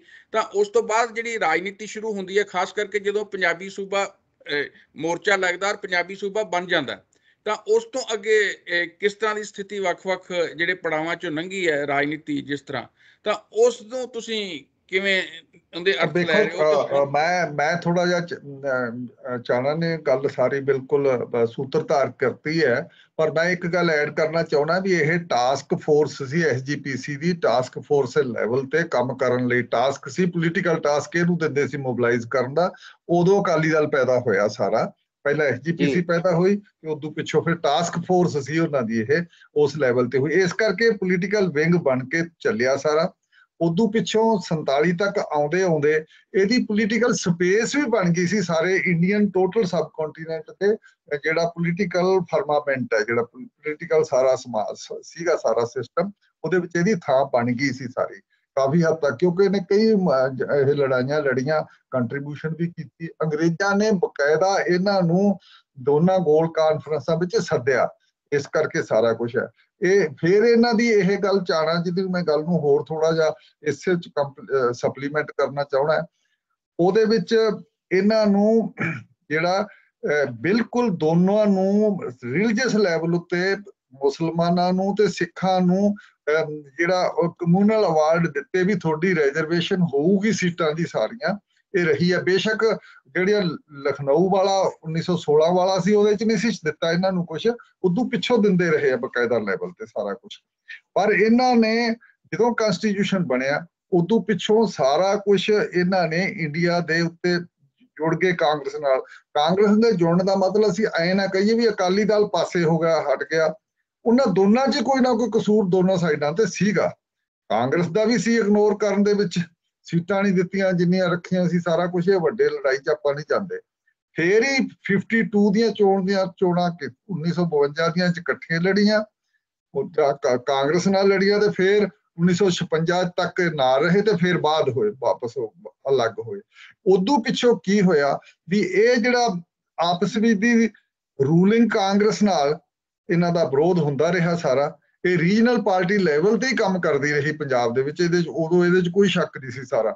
ਇਸ ਕਰਕੇ ਫਿਰ ਪੰਜਾਬੀ ਸੂਬੇ ਤੋਂ ਬਾਅਦ ਜਿਹੜਾ ਪੰਜਾਬੀ ਸੂਬਾ ਬਣਿਆ ਉਹ ਇੱਕ ਤਰੀਕੇ ਦਾ, ਜਿਹੜੀ ਉਹਦੇ ਵਿੱਚ ਅਸੀਂ ਨਾ ਜਾਈਏ, ਜਿਹੜੀ ਉਹਦੇ 'ਚ ਕੁਛ ਇਲਾਕੇ ਜਾਣ ਕੇ ਵੀ ਛੱਡੇ ਅਕਾਲੀਆਂ ਨੇ, ਕੁਛ ਨਾਲ ਲੈ ਸਕਦੇ ਸੀ ਛੱਡੇ, ਬਹਾਨਾ ਪੰਜਾਬੀ ਇਲਾਕਿਆਂ ਨੂੰ ਬਾਹਰ ਰੱਖਣ ਦਾ। ਇਹ ਸਾਰਾ ਐਵੇਂ ਗੱਲਾਂ ਬਾਤਾਂ, ਸਵਾਲ ਸੀ ਆਪਦਾ ਇੱਕ ਮੈਜੋਰਿਟੀ ਸਿੱਖ ਮੈਜੋਰਿਟੀ ਏਰੀਆ ਤਿਆਰ ਕਰਨਾ ਸੀਗਾ। ਇਹ ਵੀ ਇੱਕ ਖਾਸ ਕਿਸਮ ਦੀ ਇੰਟੈਂਸ਼ਨ ਸੀ ਅੰਦਰ ਚੱਲ ਰਹੀ, ਕਿਉਂਕਿ ਉਹ ਪਿੱਛੇ ਤੋਂ। ਅੱਛਾ, ਹੁਣ ਅਸੀਂ ਆਈਏ ਇੱਥੇ ਤੱਕ ਵੀ ਇਹ ਜਦੋਂ ਪੰਜਾਬੀ ਸੂਬਾ ਬਣਨ ਦੇ ਪਿੱਛੋਂ ਫਿਰ ਅਕਾਲੀ ਦਲ ਦੇ ਵਿੱਚ ਕੁਝ ਪ੍ਰਾਪਤ ਨਹੀਂ ਕਰ ਸਕਿਆ, ਲੰਗੜਾ ਜਿਹਾ ਸੂਬਾ ਆ, ਤੇ ਇਸ ਕਰਕੇ ਅਕਾਲੀ ਦਲ ਦੀ ਉਹ ਪੋਜੀਸ਼ਨ ਨਾ ਰਹੀ। ਫਿਰ ਉਸ ਪੋਜੀਸ਼ਨ ਦੀ ਜਿਹੜੀ ਗੜਬੜ ਹੋਈ ਸਾਰੀ, ਜਿਹਦੇ ਚੋਂ ਲੈਫਟ ਬਹੁਤ ਉੱਭਰਿਆ ਸੀ ਪਿੱਛੋਂ 66 ਦੇ ਪਿੱਛੋਂ, ਪੰਜਾਬ ਦੇ ਵਿੱਚ ਨੈਕਸਲਾਈਟ ਮੂਵਮੈਂਟ, ਉਹ ਸਾਰੀਆਂ ਮੂਵਮੈਂਟਾਂ ਆਈਆਂ, ਉਹ ਇਹ ਅਕਾਲੀਆਂ ਦੀ ਪੋਲੀਟੀਕਲ ਕਮਜ਼ੋਰੀਆਂ ਕਰਕੇ ਆਇਆ ਵੀ ਆਹੀ ਪੰਜਾਬੀ ਸੂਬਾ ਤੁਸੀਂ ਲਿਆ। ਤੇ ਇਸ ਦੇ ਪਿੱਛੋਂ ਫਿਰ ਜਦੋਂ ਇਹਨਾਂ ਨੇ ਫਿਰ ਵੱਧ ਅਧਿਕਾਰਾਂ ਦਾ ਲਾਇਆ, ਜਦੋਂ ਇਹਨਾਂ ਨੂੰ ਰਾਜ ਕਰਨ ਦਾ ਮੌਕਾ ਫਿਰ ਵੀ ਨਾ ਮਿਲਿਆ ਜਿੰਨਾ ਚਾਹੁੰਦੇ ਸੀ, ਉਹ ਜਿਹੜਾ ਅਨੰਦਪੁਰ ਸਾਹਿਬ ਦਾ ਰੈਜ਼ੋਲੂਸ਼ਨ ਸੀ, ਉਹਦੇ ਤੇ ਮੈਂ ਹੁਣ ਲਾਸਟ 'ਚ ਇੰਨੀ ਗੱਲ ਕਰਨਾ ਚਾਹੁੰਦਾ ਵੀ ਉਹਦਾ ਸਾਰਿਆਂ ਨੂੰ ਪਤਾ ਵੀ 84 'ਚ ਕੀ ਕੁਛ ਹੋਇਆ। 84 ਦੇ ਪਿੱਛੋਂ ਇਸ ਕਿਸਮ ਦੀ ਸਾਰੀ, ਜਾਂ ਸਟੇਟ ਵੱਲੋਂ ਦਿੱਲੀ ਵੱਲੋਂ ਇਸ ਕਿਸਮ ਦਾ ਸਾਰਾ ਕੁਝ ਹੋਇਆ ਵੀ ਅਕਾਲੀ ਦਲ ਨੂੰ ਇੱਕ ਦਿੱਲੀ ਵੱਲੋਂ ਹੀ ਇੱਕ ਖਾਸ ਕਿਸਮ ਦੇ ਇੱਕ ਸੈਟਅਪ ਨੂੰ ਖੜਾ ਕੀਤਾ, ਲੈ ਬਰਨਾਲੇ ਦੇ ਰੂਪ 'ਚ ਕੀਤਾ ਗਿਆ, ਫਿਰ ਬਾਦਲ ਦੇ ਰੂਪ 'ਚ ਕੁਛ ਸਾਲ ਇਹ ਸਾਰੀ ਸਿਚੁਏਸ਼ਨ, ਉਹਦੇ ਵਿੱਚ ਵੱਡਾ ਰੋਲ ਦਿੱਲੀ ਦਾ ਹੀ ਸੀ। ਇਸੇ ਕਰਕੇ ਜਦੋਂ ਫਿਰ ਅਕਾਲੀ ਦਲ ਆਉਂਦਾ ਹੈਗਾ 92 ਦੇ ਵਿੱਚ, 92 ਤੋਂ ਬਾਅਦ ਇਲੈਕਸ਼ਨ 'ਚ ਆਉਂਦਾ ਅਕਾਲੀ ਦਲ ਬਾਦਲ, ਤਾਂ ਫਿਰ ਉਹ ਬੀਜੇਪੀ ਨਾਲ ਜੁੜ ਕੇ ਹੀ ਆਉਂਦਾ। ਆ ਜਿਹੜਾ ਉਸੇ ਦਿੱਲੀ ਦੇ ਪ੍ਰੈਸ਼ਰ ਥੱਲੇ ਹੀ ਇਹਨੇ ਮੋਗਾ ਕਾਨਫਰੰਸ ਬਣਾ ਕੇ 1996 ਦੇ ਵਿੱਚ ਇਹ ਕਿਹਾ ਵੀ ਹੁਣ ਅਸੀਂ ਸਿੱਖਾਂ ਦੇ ਨਹੀਂ, ਅਸੀਂ ਪੰਜਾਬ ਦੀ ਪਾਰਟੀ ਹੈ ਤੇ ਪੰਜਾਬੀਆਂ ਲਈ ਕਰਾਂਗੇ। ਉਹ ਸਾਰਾ ਉਸੇ ਲੜੀ ਦੇ ਵਿੱਚ ਸੀ ਵੀ ਅਸੀਂ ਸਿੱਖ ਲੈਵਲ ਤੇ ਰੂਲ ਨਹੀਂ ਕਰ ਸਕਦੇ, ਜੇ ਸਿੱਖ ਲੈਵਲ ਤੇ ਕਰਾਂਗੇ ਤਾਂ ਅਸੀਂ ਜਿੱਤ ਨਹੀਂ ਸਕਦੇ। ਜਿਹੜਾ ਵੋਟਾਂ ਦਾ ਅਰਥਮੈਟਿਕ ਜਿਹੜਾ ਹਿਸਾਬ ਕਿਤਾਬ ਸੀ ਉਹ ਵੀ ਉਹ ਧਿਆਨ 'ਚ ਰੱਖ ਰਹੇ ਸੀਗੇ। ਇਸ ਕਰਕੇ ਫਿਰ ਬਦਲ ਦਿੱਤਾ ਸਾਰਾ ਸਿਸਟਮ ਇਹਨਾਂ ਨੇ, ਅਕਾਲੀ ਦਲ ਨੇ।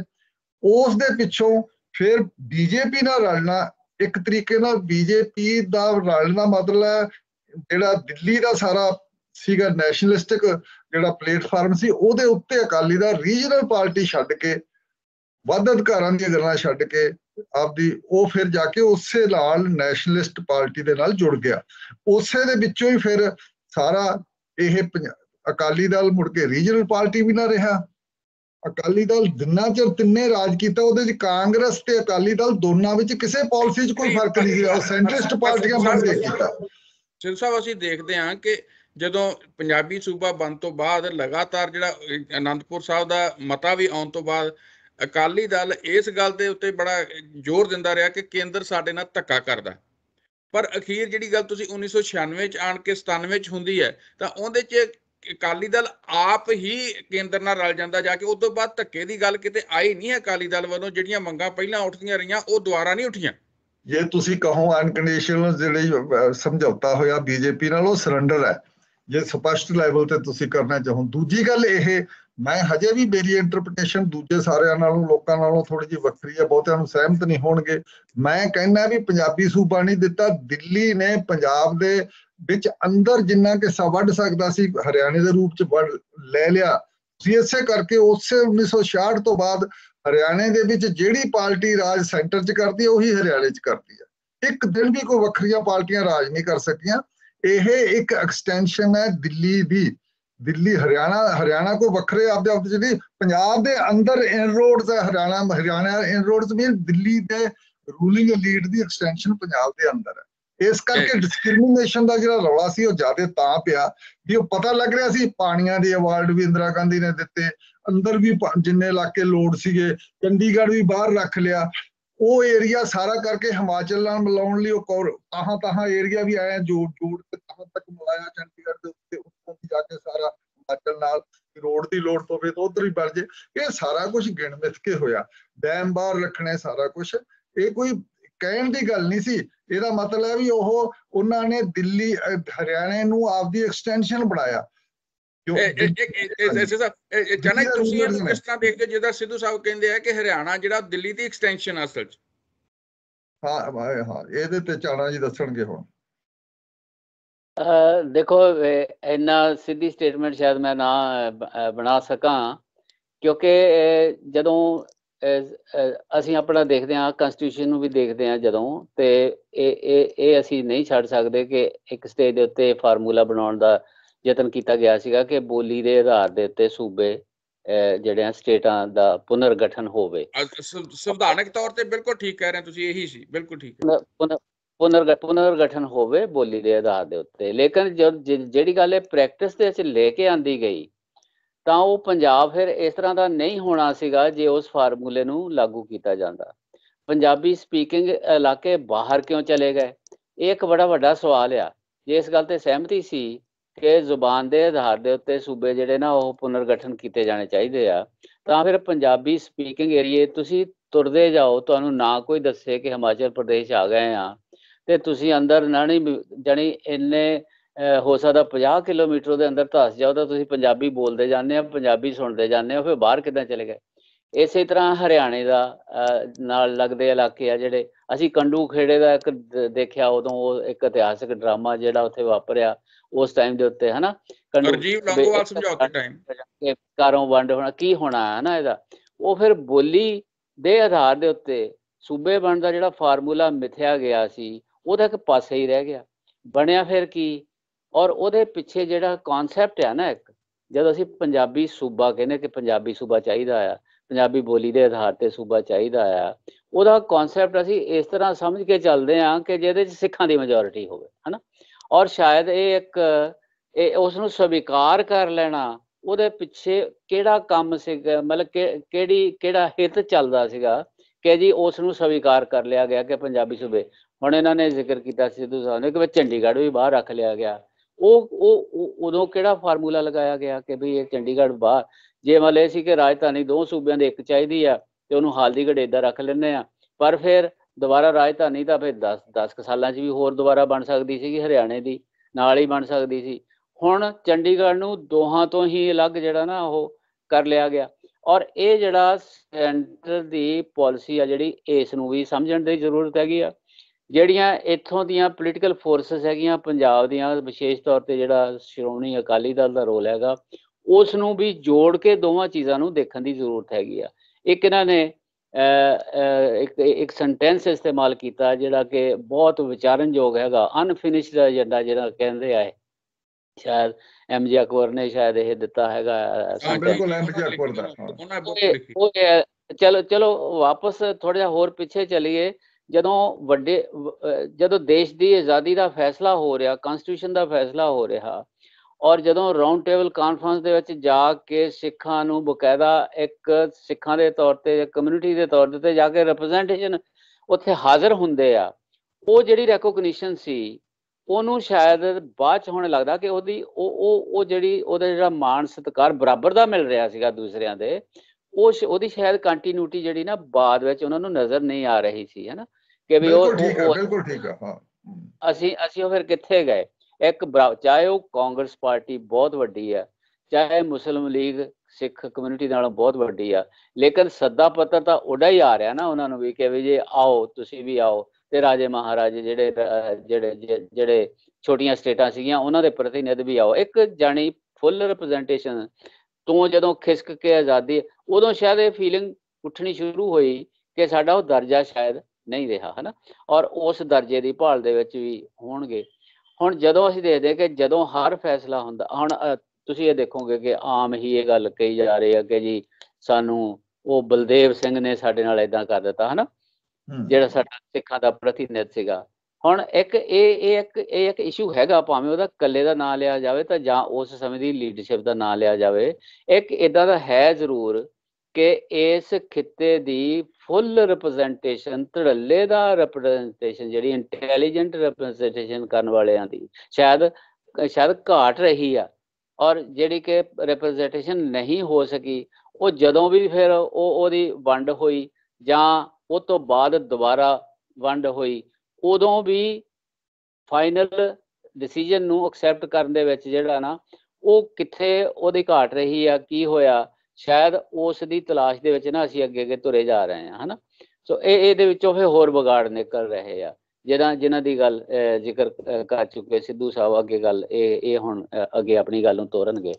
ਸਿੱਧੂ ਸਾਹਿਬ, ਜਿਸ ਤਰ੍ਹਾਂ ਚਾਨਾ ਜੀ ਨੇ ਕਿਹਾ, ਤੁਸੀਂ ਇਹਦੇ 'ਚ ਕੁਝ ਹੋਰ ਕਹਿਣਾ? ਤਾਂ ਉਸ ਤੋਂ ਬਾਅਦ ਇਹ ਹੈ ਕਿ ਜਿਹੜੀ ਆਪਾਂ 1996-97 ਦੀ ਗੱਲ ਕਰਦੇ ਹਾਂ, ਕਿ ਉਸ ਤੋਂ ਬਾਅਦ ਜਦੋਂ ਅਕਾਲੀ ਦਲ ਨੈਸ਼ਨਲਿਸਟ ਦੀ ਅਪਰੋਚ ਹੋ ਜਾਂਦੀ ਹੈ ਤੇ ਖੇਤਰੀ ਆਪਦੇ ਜਿਹੜੀਆਂ ਮੰਗਾਂ ਹੈ ਜਾਂ ਖੇਤਰੀ ਜਿਹੜੇ ਮੁੱਦੇ ਹੈ, ਬੇਸ਼ੱਕ ਉਹ ਸੱਤਾ 'ਚ ਰਿਹਾ ਉਸ ਤੋਂ ਬਾਅਦ 15 ਸਾਲ, ਤੇ 15 ਸਾਲਾਂ 'ਚ ਉਹਨੇ ਕਦੀ ਵੀ ਉਹਨਾਂ ਮੁੱਦਿਆਂ ਵੱਲ, ਕਦੀ ਵੀ ਪੰਜਾਬ ਦੇ ਉਹਨਾਂ ਹਿੱਤਾਂ ਵੱਲ ਗੱਲ ਨਹੀਂ ਉਠਾਈ, ਨਾ ਕੇਂਦਰ ਕੋਲ ਉਠਾਈ। ਅਜੇ ਕਿ ਕੇਂਦਰ ਦੀ ਜਿਹੜੀ NDA ਦੀ ਸਰਕਾਰ ਸੀ ਉਹਦੇ 'ਚ ਵਾਜਪਾਈ ਦੇ ਟਾਈਮ ਵੀ ਭਾਈਵਾਲ ਸੀ ਔਰ ਉਸ ਤੋਂ ਬਾਅਦ ਵੀ ਭਾਈਵਾਲ ਰਿਹਾ, ਤਾਂ ਪਰ ਉਹਨੇ ਕਦੀ ਉਹ ਗੱਲਾਂ ਨਹੀਂ ਉਠਾਈਆਂ ਜਿਹੜੀਆਂ ਪੰਜਾਬ ਦੇ ਹਿੱਤਾਂ ਲਈ ਉਹਨੇ ਪਹਿਲਾਂ ਲੜਾਈਆਂ ਲੜੀਆਂ ਸੀ।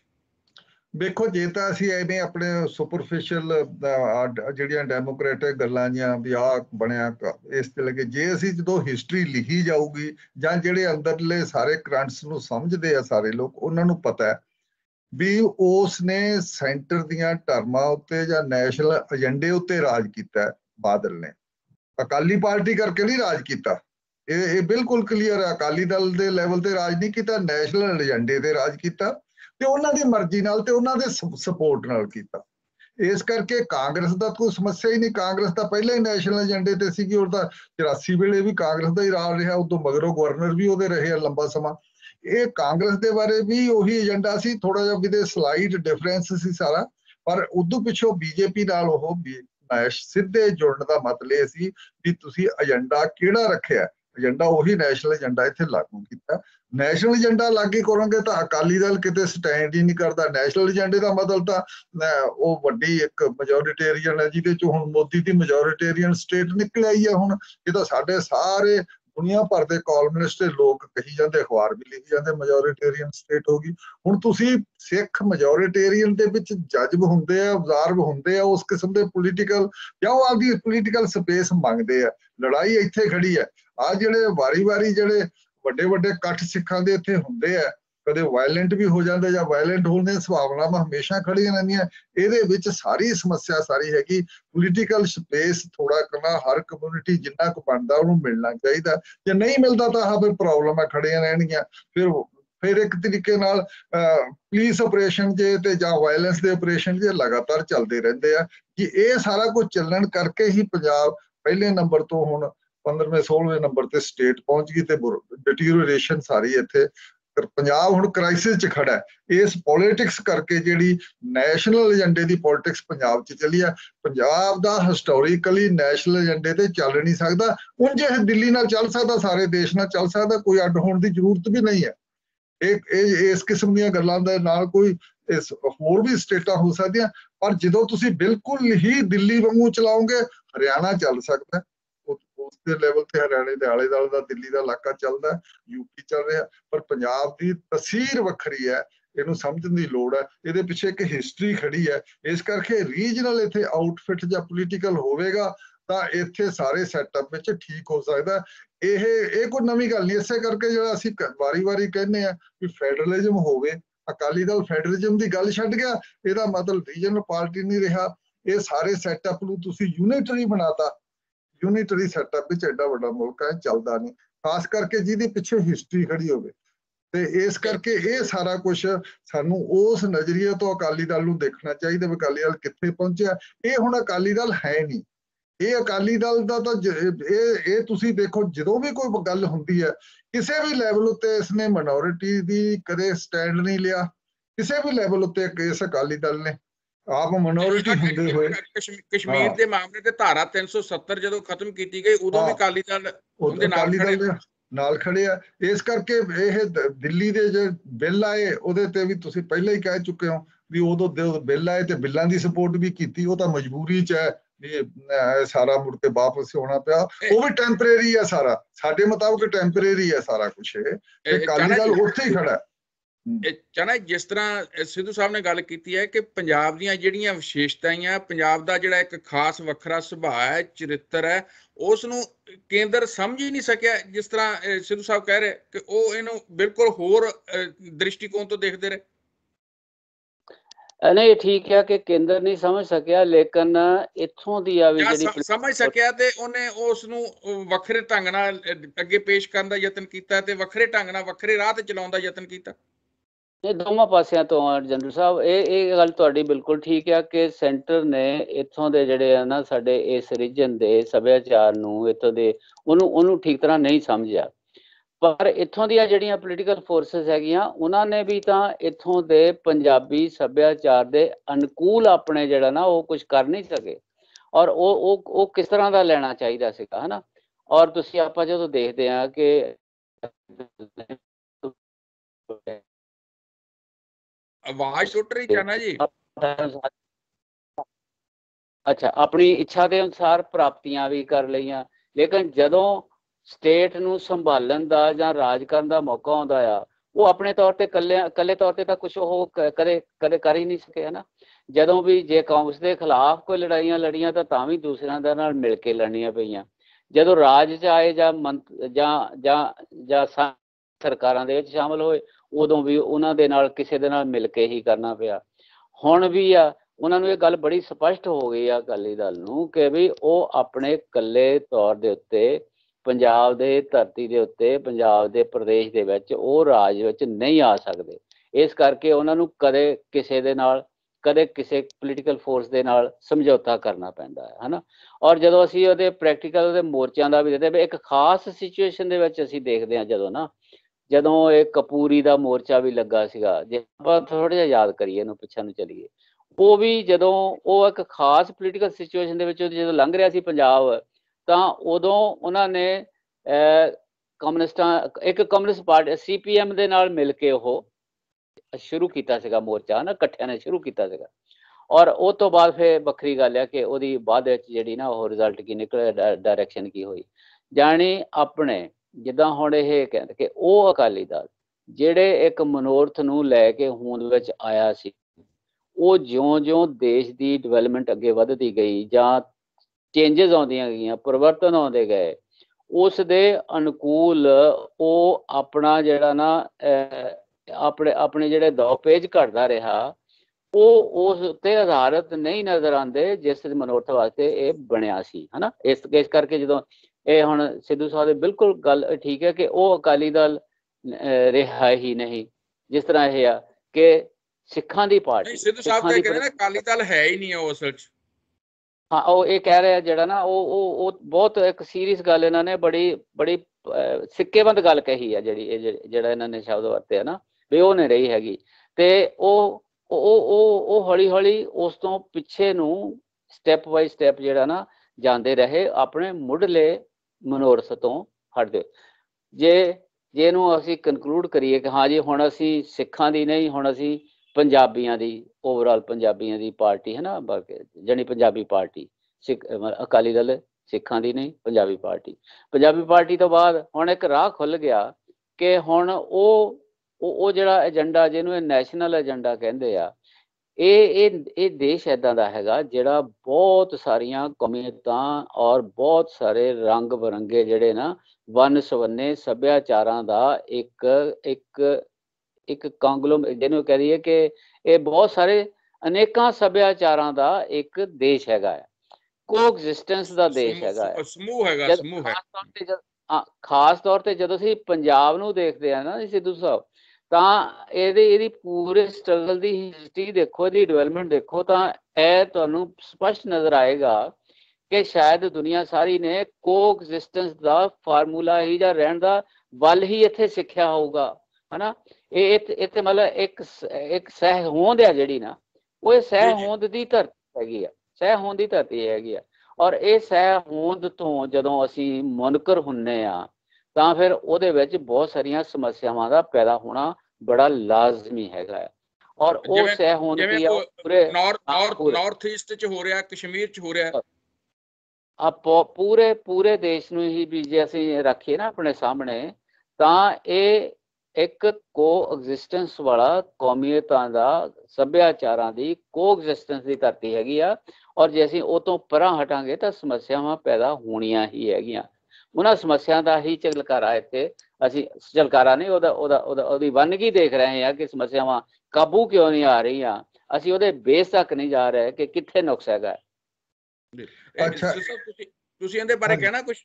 ਹਾਂ, ਮੈਂ ਛੋਟਾ ਜਿਹਾ ਕਹਿਣਾ, ਸਵਾਲ ਇਹ ਹੈ ਵੀ ਐਕਚੁਅਲੀ ਕੀ ਸੀ, ਜਿਹੜੀ ਹਿੰਦੀ ਸਾਡੀ ਹਿੰਟਰਲੈਂਡ ਹੈ ਸਾਰੀ, ਵਿਚਾਲੇ ਵਿਚਾਲੇ, ਜਿਹਨੂੰ ਅਸੀਂ ਕਾਓ ਬੈਲਟ ਕਹਿੰਦੇ ਆ, ਉਹਦੇ ਸਿਰ ਤੇ ਜਿਹੜਾ ਕਾਂਗਰਸ ਨੇ ਰਾਜ ਕਰਨ ਦੀ ਕੋਸ਼ਿਸ਼ ਕੀਤੀ, ਤੇ ਹੋਣ ਵਾਲੀ ਸਰਕਾਰਾਂ ਨੇ ਤਾਂ ਉਦੋਂ ਅੱਗੇ ਬੀਜੇਪੀ ਤੱਕ ਤਾਂ ਸਿੱਧਾ ਹੀ ਉਸੇ ਤੱਕ ਆ ਗਿਆ। ਉਹਦੇ ਨਾਲ ਸਾਊਥ ਵੀ ਔਖਾ, ਨਾਰਥ ਵੀ, ਈਸਟ ਵੀ ਔਖਾ ਬੈਠਾ, ਕਸ਼ਮੀਰ ਵੀ, ਇਹ ਸਾਰੀਆਂ ਸਮੱਸਿਆਵਾਂ ਉਸ ਨੂੰ ਯੂਨਿਟਰੀ ਬਣਾਉਣ ਦੇ ਵੱਲ ਲੱਗ ਗਿਆ। ਫੈਡਰਲ ਸੈਟਅਪ ਸਾਰਾ ਉਹਨਾਂ ਦੀ ਸਪੋਰਟ ਨਾਲ, ਜਿਵੇਂ ਹੁਣ ਯੂਪੀ ਚੋਂ 80 MP ਆ ਜਾਂਦੇ, ਵੱਡੀ ਸਪੋਰਟ ਹੈ। ਉਹਨੂੰ ਯੂਪੀ ਦੇ ਟੁਕੜੇ ਨਹੀਂ ਹੋਣ ਦਿੱਤੇ 40 ਸਾਲ ਦੇ ਵਿੱਚ, ਬੜੀ ਮੁਸ਼ਕਲ ਨਾਲ ਉੱਤਰਾਖੰਡ ਨਿਕਲਿਆ ਉਹਦੇ ਚੋਂ।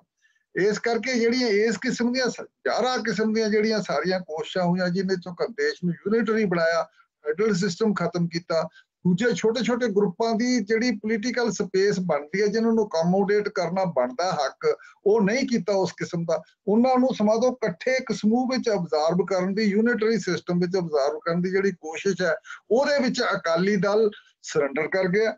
ਆ ਜਿਹੜਾ ਅਕਾਲੀ ਦਲ ਸੀ, ਜਿਹੜਾ ਹੁਣ ਬਾਦਲ ਦਾ ਅਕਾਲੀ ਦਲ ਹੈ, ਇਸ ਕਰਕੇ ਹੁਣ ਅਕਾਲੀ ਦਲ ਲੈਵਲ ਤੇ ਨਹੀਂ ਕਰਦਾ, ਇਹਨਾਂ ਨਾ ਹੀ ਅਕਾਲੀ ਦਲ ਹੈ। ਹੁਣ ਇਹ ਉਹਦੀਆਂ ਟਰਮਾਂ ਉੱਤੇ ਰਾਜ ਕੀਤਾ, ਜਿੰਨਾ ਚਿਰ ਕੀਤਾ ਇਹਨੇ, 2 ਟਰਮਾਂ 3 ਟਰਮਾਂ ਜਿਹੜਾ ਰਾਜ ਹੋਇਆ। ਤੇ ਕਾਂਗਰਸ ਨੂੰ ਤਾਂ ਕੋਈ ਸਮੱਸਿਆ ਨਹੀਂ, ਉਹ ਤਾਂ ਸੈਂਟਰਿਸਟ ਪਾਰਟੀ ਹੈ, ਉਹ ਤਾਂ ਪਹਿਲਾਂ ਤੋਂ ਇਤਿਹਾਸ ਤੁਰਿਆ ਹੁੰਦਾ ਨਾਲ ਨਾਲ। ਹਾਂਜੀ, ਇੱਥੇ ਅਸੀਂ ਦੇਖਦੇ ਹਾਂ ਕਿ ਜਿਹੜੀ 1990 ਤੋਂ ਬਾਅਦ ਦੀ ਜਿਹੜੀ ਸਾਰੀ ਸਥਿਤੀ, ਜਿਹਦਾ ਆਪਾਂ ਜ਼ਿਕਰ ਕੀਤਾ, ਤੁਸੀਂ ਵੀ ਕੀਤਾ, ਚਾਨਾ ਜੀ ਨੇ ਵੀ ਇਸ ਦਾ ਜ਼ਿਕਰ ਕੀਤਾ, ਤਾਂ 1990 ਤੋਂ ਬਾਅਦ ਜਿਹੜੀ ਨਵੀਂ ਇੱਕ ਸਥਿਤੀ ਬਣਦੀ ਹੈ, ਨਵੀਂ ਇੱਕ ਦਿਸ਼ਾ ਬਣਦੀ ਹੈ, ਨਵਾਂ ਇੱਕ ਹਾਲਾਤ ਪੈਦਾ ਹੁੰਦੇ ਆ। ਤਾਂ ਉਹਦੇ ਵਿੱਚ ਅਸੀਂ ਦੇਖਦੇ ਹਾਂ ਕਿ ਪਹਿਲਾਂ ਸਾਰਾ ਕੁਝ ਠੀਕ ਚੱਲਦਾ ਰਹਿੰਦਾ, ਪਰ 2015 ਚ ਆ ਕੇ ਜਦੋਂ ਬਰਗਾੜੀ ਵਾਲੀਆਂ ਘਟਨਾਵਾਂ ਵਾਪਰਦੀਆਂ, ਉਸ ਸਮੇਂ ਇੱਕ ਤਾਂ ਇਹ ਹੈ ਕਿ ਅਕਾਲੀ ਦਲ ਦੀ ਕਸੂਤੀ ਸਥਿਤੀ ਪੈਦਾ ਹੋ ਜਾਂਦੀ ਹੈ, ਤੇ ਜਿਹੜਾ ਪੰਥਕ ਜਿਹੜੀ ਉਹਨਾਂ ਦੀ ਹਮਾਇਤ ਸੀਗੀ, ਉਹ ਉਹਨਾਂ ਤੋਂ ਖੁੱਸਦੀ ਹੈ। ਕਿਉਂਕਿ ਆਮ ਤੌਰ ਤੇ ਇਹੀ ਮੰਨਿਆ ਜਾਂਦਾ ਕਿ ਅਕਾਲੀ ਦਲ ਦਾ ਆਧਾਰ ਇੱਕ ਤਾਂ ਜਿਹੜੇ ਪੰਥਕ ਏਜੰਡਾ ਸੀਗਾ, ਦੂਸਰਾ ਸੀਗਾ ਜਿਹੜੀ ਕਿਸਾਨੀ ਸੀਗੀ। ਤੇ ਜਦੋਂ ਅਸੀਂ ਇੱਕ ਗੱਲ ਮੈਂ ਐਡ ਕਰਦਾ, ਹਾਂਜੀ ਨਹੀਂ, ਮੈਂ ਪੂਰੀ ਕਰ ਦਿਆਂ ਗੱਲ, ਤੁਸੀਂ ਆਪਦੀ ਕਹੋ। ਉਹਦੇ ਵਿੱਚ ਜਦੋਂ ਪੰਥਕ ਏਜੰਡੇ ਤੋਂ ਬਰਗਾੜੀ ਦੀਆਂ ਘਟਨਾਵਾਂ ਹੁੰਦੀਆਂ, ਤਾਂ ਉਹ ਜਿਹੜੇ ਸਿੱਖ ਪੰਥਕ ਏਜੰਡਾ ਲੈ ਕੇ ਚੱਲ ਰਿਹਾ ਸੀ ਅਕਾਲੀ ਦਲ, ਉਹ ਜਿਹੜੀਆਂ ਧਿਰਾਂ ਉਹਦੇ ਤੋਂ ਦੂਰ ਚਲੀਆਂ ਜਾਂਦੀਆਂ। ਤੇ ਦੂਸਰੇ ਪਾਸੇ ਜਦੋਂ ਹੁਣ ਖੇਤੀ ਕਾਨੂੰਨ ਆਉਂਦੇ ਆ, ਤਾਂ ਉਸ ਸਮੇਂ ਜਿਹੜਾ ਅਕਾਲੀ ਦਲ ਕੇਂਦਰ 'ਚ ਭਾਈਵਾਲ ਸੀਗਾ, ਤੇ ਉਹ ਪਹਿਲਾਂ ਸ਼ੁਰੂ ਦੇ ਵਿੱਚ ਉਹਨਾਂ ਨੇ ਬਿੱਲਾਂ ਦੀ ਹਮਾਇਤ ਕੀਤੀ, ਭਾਵੇਂ ਕਿ ਬਾਅਦ 'ਚ ਉਹਦੇ ਤੋਂ ਵਾਪਸ ਹੋ ਗਏ, ਪਰ ਉਹਦੇ ਨਾਲ ਉਹਨਾਂ ਦਾ ਕਿਸਾਨੀ ਦੀ ਹਮਾਇਤ ਵੀ ਗਈ, ਤੇ ਜਿਹੜੀ ਸਿੱਖਾਂ ਦੀ ਜਿਹੜੀ ਪੰਥਕ ਉਹਨਾਂ ਦੀ ਹਮਾਇਤ ਸੀਗੀ, ਜਿਹੜੇ ਸਮਰਥਕ ਸੀਗੇ ਉਹਨਾਂ ਦੇ, ਉਹ ਉਹਨਾਂ ਤੋਂ ਦੂਰ ਗਏ। ਤਾਂ ਇਹ ਤਾਂ ਹੁਣ ਦੋਨੋਂ, ਜਿੱਥੇ ਉਹਨਾਂ ਦਾ ਆਧਾਰ ਸੀਗਾ ਅਸਲ, ਉਹ ਤਾਂ ਉਹਦੇ ਤੋਂ ਦੂਰ ਚਲੇ ਗਏ। ਤੇ ਇਹ ਸਥਿਤੀ 'ਚ ਤੁਸੀਂ ਹੁਣ ਅੱਗੇ ਸਾਰੀ ਸਥਿਤੀ ਨੂੰ ਕਿੱਦਾਂ ਵੇਖਦੇ ਆ? ਕਿਉਂਕਿ ਉਹਦੇ ਵਿੱਚ ਹੀ ਜਦੋਂ ਬਰਗਾੜੀ ਦੀਆਂ ਘਟਨਾਵਾਂ ਹੁੰਦੀਆਂ, ਜਿਹੜਾ ਚੱਬੇ ਦਾ ਜਿਹੜਾ ਸਰਬੱਤ ਖਾਲਸਾ ਹੁੰਦਾ ਹੈ, ਉਸੇ ਸਮੇਂ ਤੋਂ ਅੱਗੇ ਜਿਹੜੀ ਸਥਿਤੀ ਬਦਲਣੀ ਸ਼ੁਰੂ ਹੁੰਦੀ ਹੈ। ਤੁਸੀਂ ਵੈਸੇ ਜੰਗੂ ਜਿਹੜਾ ਮੈਂ ਥੋੜਾ ਜਿਹਾ ਹੋਰ ਇਹਨੂੰ ਲਿਜਾਣਾ ਚਾਹੁੰਦਾ, ਸਵਾਲ ਹੈ ਵੀ ਜਿਹੜੀ ਜੇ ਟ੍ਰਾਂਸਫਰ ਆਫ ਪਾਵਰ ਹੋ ਕੇ ਬ੍ਰਿਟਿਸ਼ ਤੋਂ ਸਾਰੀ ਸਰਕਾਰ ਨਹੀਂ ਆਈ ਹੈ, ਜਿਹੜੀ ਇੰਡੀਅਨ ਸਟੇਟ ਆਪਰੇਟ ਕਰਦੀ ਹੈ, ਜਿਹੜੀ ਬ੍ਰਿਟਿਸ਼ ਸਟੇਟ ਹੈ, ਜਿਹੜੀ ਅੱਗੇ ਟ੍ਰਾਂਸਫਰ ਹੋ ਗਈ ਕਾਂਗਰਸ ਨੂੰ ਹੋ ਗਈ ਇੱਥੇ, ਜਾਂ ਉਦੋਂ ਉਸ ਮੌਕੇ ਦੇ ਰੂਲਰਸ ਨੂੰ ਹੋ ਗਈ ਹੈ, ਤਾਂ ਉਹਨਾਂ ਨੇ ਡਿਵਾਈਡ ਐਂਡ ਰੂਲ ਕਰਨ ਦੀ ਪਾਲਿਸੀ ਛੱਡੀ ਨਹੀਂ ਕਿਤੇ ਵੀ। ਇਹਦੇ ਉੱਤੇ ਬਹੁਤ ਐਕਟ ਕੀਤਾ ਜਿਹੜੀ ਇਹ ਸਾਰੀਆਂ, ਇਸ ਕਰਕੇ ਨਾ ਲੀਡਰਸ਼ਿਪ ਕੋਈ ਖੜਾ ਹੋਣ ਦਿੱਤੀ। ਇਹ ਅੰਗਰੇਜ਼ਾਂ ਨੇ ਵੀ ਇਹੀ ਕੀਤਾ ਸੀ, ਲੀਡਰਸ਼ਿਪ ਮਰਜ਼ੀ ਦੇ ਖੜੇ ਹੁੰਦੇ ਸੀਗੇ ਬਹੁਤ ਹੱਦ ਤੱਕ, ਭਾਵੇਂ ਸਾਰੀ ਮੂਵਮੈਂਟ ਸੀ ਉਹਨਾਂ ਨੂੰ ਸਹਿੰਦੀ ਮੂਵਮੈਂਟ ਉਹ ਅਲਾਓ ਵੀ ਕਰਦੇ ਸੀ, ਪਰ ਡਿਵਾਈਡ ਐਂਡ ਰੂਲ ਦੀ ਤਾਂ ਪਾਲਿਸੀ ਉਹਨਾਂ ਨੇ ਛੱਡੀ ਨਹੀਂ ਬਿਲਕੁਲ ਹੀ। ਅੱਛਾ, ਇਹ ਹੁਣ ਲਾਸਟ 'ਚ ਮੈਂ ਗੱਲ ਇਹ ਕਰਨਾ ਚਾਹੁੰਦਾ ਕਿ ਇਹ ਛੋਟੇ ਅਕਾਲੀ ਦਲ ਨੇ ਤਾਂ ਲੂਜ਼ ਕਰਨਾ ਹੀ ਸੀਗਾ ਬੜੀ ਤੇਜ਼ੀ ਨਾਲ। ਬਗਰਾੜੀ ਦੇ ਉਹਨਾਂ ਦੀ ਵੋਟ ਕੈਲਕੂਲੇਸ਼ਨ ਦਾ ਜਿਹੜਾ ਵੋਟ ਬੈਂਕ ਦੀ ਪੋਲਿਟਿਕਸ ਅਕਾਲੀ ਦਲ ਕਰਨ ਲੱਗ ਗਿਆ, ਉਹਦੇ 'ਚ ਬਗਰਾੜੀ ਉਹਦੇ 'ਚ ਵਾਪਰ ਗਿਆ। ਤੇ ਇਸ ਕਰਕੇ ਬਾਕੀ ਆਹ ਦੂਜਾ ਜਿਹੜਾ ਕਿਸਾਨਾਂ ਵਾਲੀ ਮੂਵਮੈਂਟ ਹੋਈ ਉਹ ਤਾਂ ਉਹਨਾਂ ਦੇ ਬੱਸ ਦੀ ਗੱਲ ਹੈ ਨਹੀਂ। ਤੇ ਇਹ ਬਗਰਾੜੀ ਵਾਲਾ ਜਿਹੜਾ ਇਸ਼ੂ ਹੋਇਆ ਉਹ ਉਹਨਾਂ ਦੀ ਵੋਟ ਬੈਂਕ ਦੇ ਕਾਰਨ ਹੀ ਹੋਇਆ, ਜਿਹੜਾ ਵੋਟ ਬੈਂਕ ਪੋਲਿਟਿਕਸ ਕਿਤੇ ਪਹਿਲਾਂ ਦੀ ਸ਼ੁਰੂ ਹੋਈ ਸੀ 2007 ਤੋਂ। ਇਸ ਕਰਕੇ ਉਹ ਵੋਟ ਬੈਂਕ ਪੋਲਿਟਿਕਸ ਦੇ ਵਿੱਚ ਜਿਹੜੀਆਂ ਮਾਡਰਨ ਗਿਣਤੀਆਂ ਮਿਣਤੀਆਂ ਜਿਨ੍ਹਾਂ ਉੱਤੇ ਅਕਾਲੀ ਦਲ ਆਪਦੇ ਪਾਰਟੀ ਦੇ ਕੇਡਰ ਤੇ ਪਿੰਡਾਂ ਦੇ ਜਿਹੜੇ ਜਥੇਦਾਰਾਂ ਤੋਂ ਪਾਸੇ ਹਟ ਕੇ ਜਦੋਂ ਹੁਣ ਕੰਪਨੀਆਂ ਬਾਹਰਲੀਆਂ ਹਾਇਰ ਕਰਕੇ ਉਹਨਾਂ ਦੀਆਂ ਗਿਣਤੀਆਂ ਮਿਣਤੀਆਂ ਕਰਾਉਣ ਲੱਗ ਗਈ ਤਾਂ ਫਿਰ ਇਹ ਸਾਰਾ ਕੁਝ ਵਾਪਰਨਾ ਸੀਗਾ ਹੀ, ਉਹ ਵਾਪਰ ਗਿਆ। ਇਸ ਕਰਕੇ ਇਹ ਕੋਈ ਉਹਦੇ ਨਾਲ ਵੱਖਰੇ ਤਰੀਕੇ ਨਾਲ ਨਾ ਕਰੋ ਵੀ ਉਹਨਾਂ ਨਾਲ ਅਕਾਲੀ ਦਲ ਦੀ ਸੁਧਾਰ ਤਾਂ ਹੈ ਨਹੀਂ। ਹੁਣ ਵੀ ਪਿੰਡਾਂ ਦੇ ਵਿੱਚ ਇੱਕ ਖਾਸ ਕਲਾਸ ਹੈ ਜਿਹੜੀ ਅਕਾਲੀ ਦਲ ਨਾਲ ਖੜੀ ਹੈ, ਖਾਸ ਇੱਕ ਰਾਜ ਸੱਤਾ ਨਾਲ ਜੁੜ ਕੇ ਚੱਲਦੀ ਹੈ, ਕੋਈ ਕਾਂਗਰਸ ਨਾਲ ਖੜੀ ਹੈ। ਆਮ ਬੰਦਾ ਅੱਜ ਜਿਹੜਾ ਤੁਸੀਂ ਵਰਤਾਰਾ ਹੁਣ ਦੇਖ ਰਹੇ ਹੋ ਆਮ ਆਦਮੀ ਦੇ ਪਾਰਟੀ ਦੇ ਹੱਕ 'ਚ ਇਹੀ ਹੈ। ਦੋਨੋਂ ਕਾਂਗਰਸ ਤੇ ਅਕਾਲੀ ਦਲ ਦੇ ਵਰਤਾਰਿਆਂ ਤੋਂ ਵੱਖਰਾ ਇੱਕ ਵੱਡਾ ਪੰਜਾਬ ਦਾ ਸਮੂਹ ਖੜਾ ਹੈ ਜਿਹੜਾ ਕਿ ਬਿਨਾਂ ਮਤਲਬ ਤੋਂ ਕੋਈ ਆਮ ਆਦਮੀ ਪਾਰਟੀ ਕੋਈ ਵੱਡਾ ਏਜੰਡਾ ਲੈ ਕੇ ਨਹੀਂ ਆਈ, ਕੋਈ ਨਵੀਂ ਗੱਲ ਨਹੀਂ ਕੀਤੀ, ਪਰ ਦੋਨਾਂ ਤੋਂ ਨਿਰਾਸ਼ਤਾ, ਦੋਨਾਂ ਦਾ ਵਿਰੋਧ ਹੋਣ ਕਰਕੇ ਉਹਨਾਂ ਨੂੰ ਮੱਲੋ ਮੱਲੀ ਵੋਟਾਂ ਪਾ ਰਹੇ ਆ। ਉਹਨਾਂ ਦੇ ਬਾਈ ਡਿਫਾਲਟ ਹੀ ਆਏ ਕੇਜਰੀਵਾਲ ਨੂੰ ਵੱਡੀ ਸਪੋਰਟ ਮਿਲ ਰਹੀ ਹੈ। ਇਸ ਕਰਕੇ ਤੁਸੀਂ ਉਸ ਐਂਗਲ ਤੋਂ ਦੇਖੋ ਸਾਰੇ ਕੁਝ ਨੂੰ। ਇਹ ਸਿੱਧੀ ਟ੍ਰੈਡੀਸ਼ਨ ਇਹ ਅਕਾਲੀ ਦਲ ਦੀ ਵੋਟ ਹੈ ਹੀ ਨਹੀਂ ਸੀ, ਧਾਰਮਿਕ ਲੈਵਲ ਦੀ ਗਲਤੀ ਕਰਕੇ ਹੋ ਤੇਜ਼ੀ ਨਾਲ ਪਿੱਛੇ ਹੋ ਗਏ। ਚਰਨਾ ਤੁਸੀਂ ਇਹਦੇ ਬਾਰੇ ਕੀ ਕਹਿਣਾ ਚਾਹੁੰਦੇ? ਹਾਂ, ਜਦੋਂ ਅਸੀਂ ਦੇਖਦੇ ਹਾਂ ਨਾ ਕਿ ਜਿਹੜੀ ਸਪੇਸ ਲੱਭੀ ਜਾ ਰਹੀ ਹੈ ਨਾ ਬਈ ਸਾਡੀ ਸਪੇਸ ਕਿੱਥੇ ਆ, ਔਰ ਉਹ ਸਪੇਸ ਲੱਭਦਿਆਂ ਜਦੋਂ ਇਹ ਹੁੰਦਾ ਕਿ ਵੀ ਜੀ ਸਾਡੀ ਸਪੇਸ ਰਾਜ ਸੱਤਾ ਦੇ ਵਿੱਚ ਉਹ ਕਿੱਥੇ ਆ, ਉਹ ਕਿੰਨੀ ਹੋਣੀ ਚਾਹੀਦੀ ਆ। ਜੇ ਉਹ ਸਾਡੀ ਇੱਛਾ ਹੈ ਕਿ ਅਸੀਂ ਡੋਮੀਨੈਂਟ ਹੋਣੇ ਚਾਹੀਦੇ ਹਾਂ ਤੇ ਇਹ ਸਾਡਾ ਇੱਕ ਨਿਸ਼ਾਨਾ ਮਿਥਿਆ ਗਿਆ ਕਿ ਅਸੀਂ ਡੋਮੀਨੈਂਟ ਪੋਜੀਸ਼ਨ ਦੇ ਵਿੱਚ ਜਿਹੜੀ ਨਾ ਸੱਤਾ ਹਾਸਲ ਕਰਨਾ ਚਾਹੁੰਦੇ ਹਾਂ, ਚਾਹੇ ਕਿਸੇ ਨਾਲ ਭਾਵੇਂ ਮਿਲ ਕੇ ਹੀ ਹੋਵੇ। ਫਿਰ ਉਹ ਕਿਸ ਤਰ੍ਹਾਂ ਹਾਸਲ ਹੋਵੇ, ਉਸ ਤਰ੍ਹਾਂ ਦੇ ਦਾਅ ਪੇਚ ਬਣਾਏ ਜਾਣ, ਔਰ ਉਸ ਤਰ੍ਹਾਂ ਦੇ ਦਾਅ ਪੇਚ ਬਣਾਉਣ ਦੇ ਅਚੀਵ ਕਰਨ ਦੇ ਲਈ ਉਹ ਸਾਰੀਆਂ ਕਾਰਵਾਈਆਂ ਕੀਤੀਆਂ ਜਾਣ ਜਿਹਦੇ ਨਾਲ ਉਹ ਅਚੀਵ ਹੋਵੇ।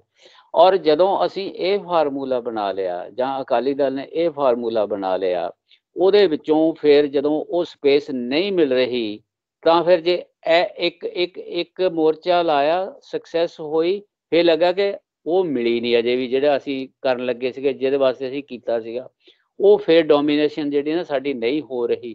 ਜਾਂ ਦੁਬਾਰਾ ਫਿਰ ਅੱਛਾ ਹੁਣ ਅਗਲਾ ਹੋਰ ਫਾਰਮੂਲਾ।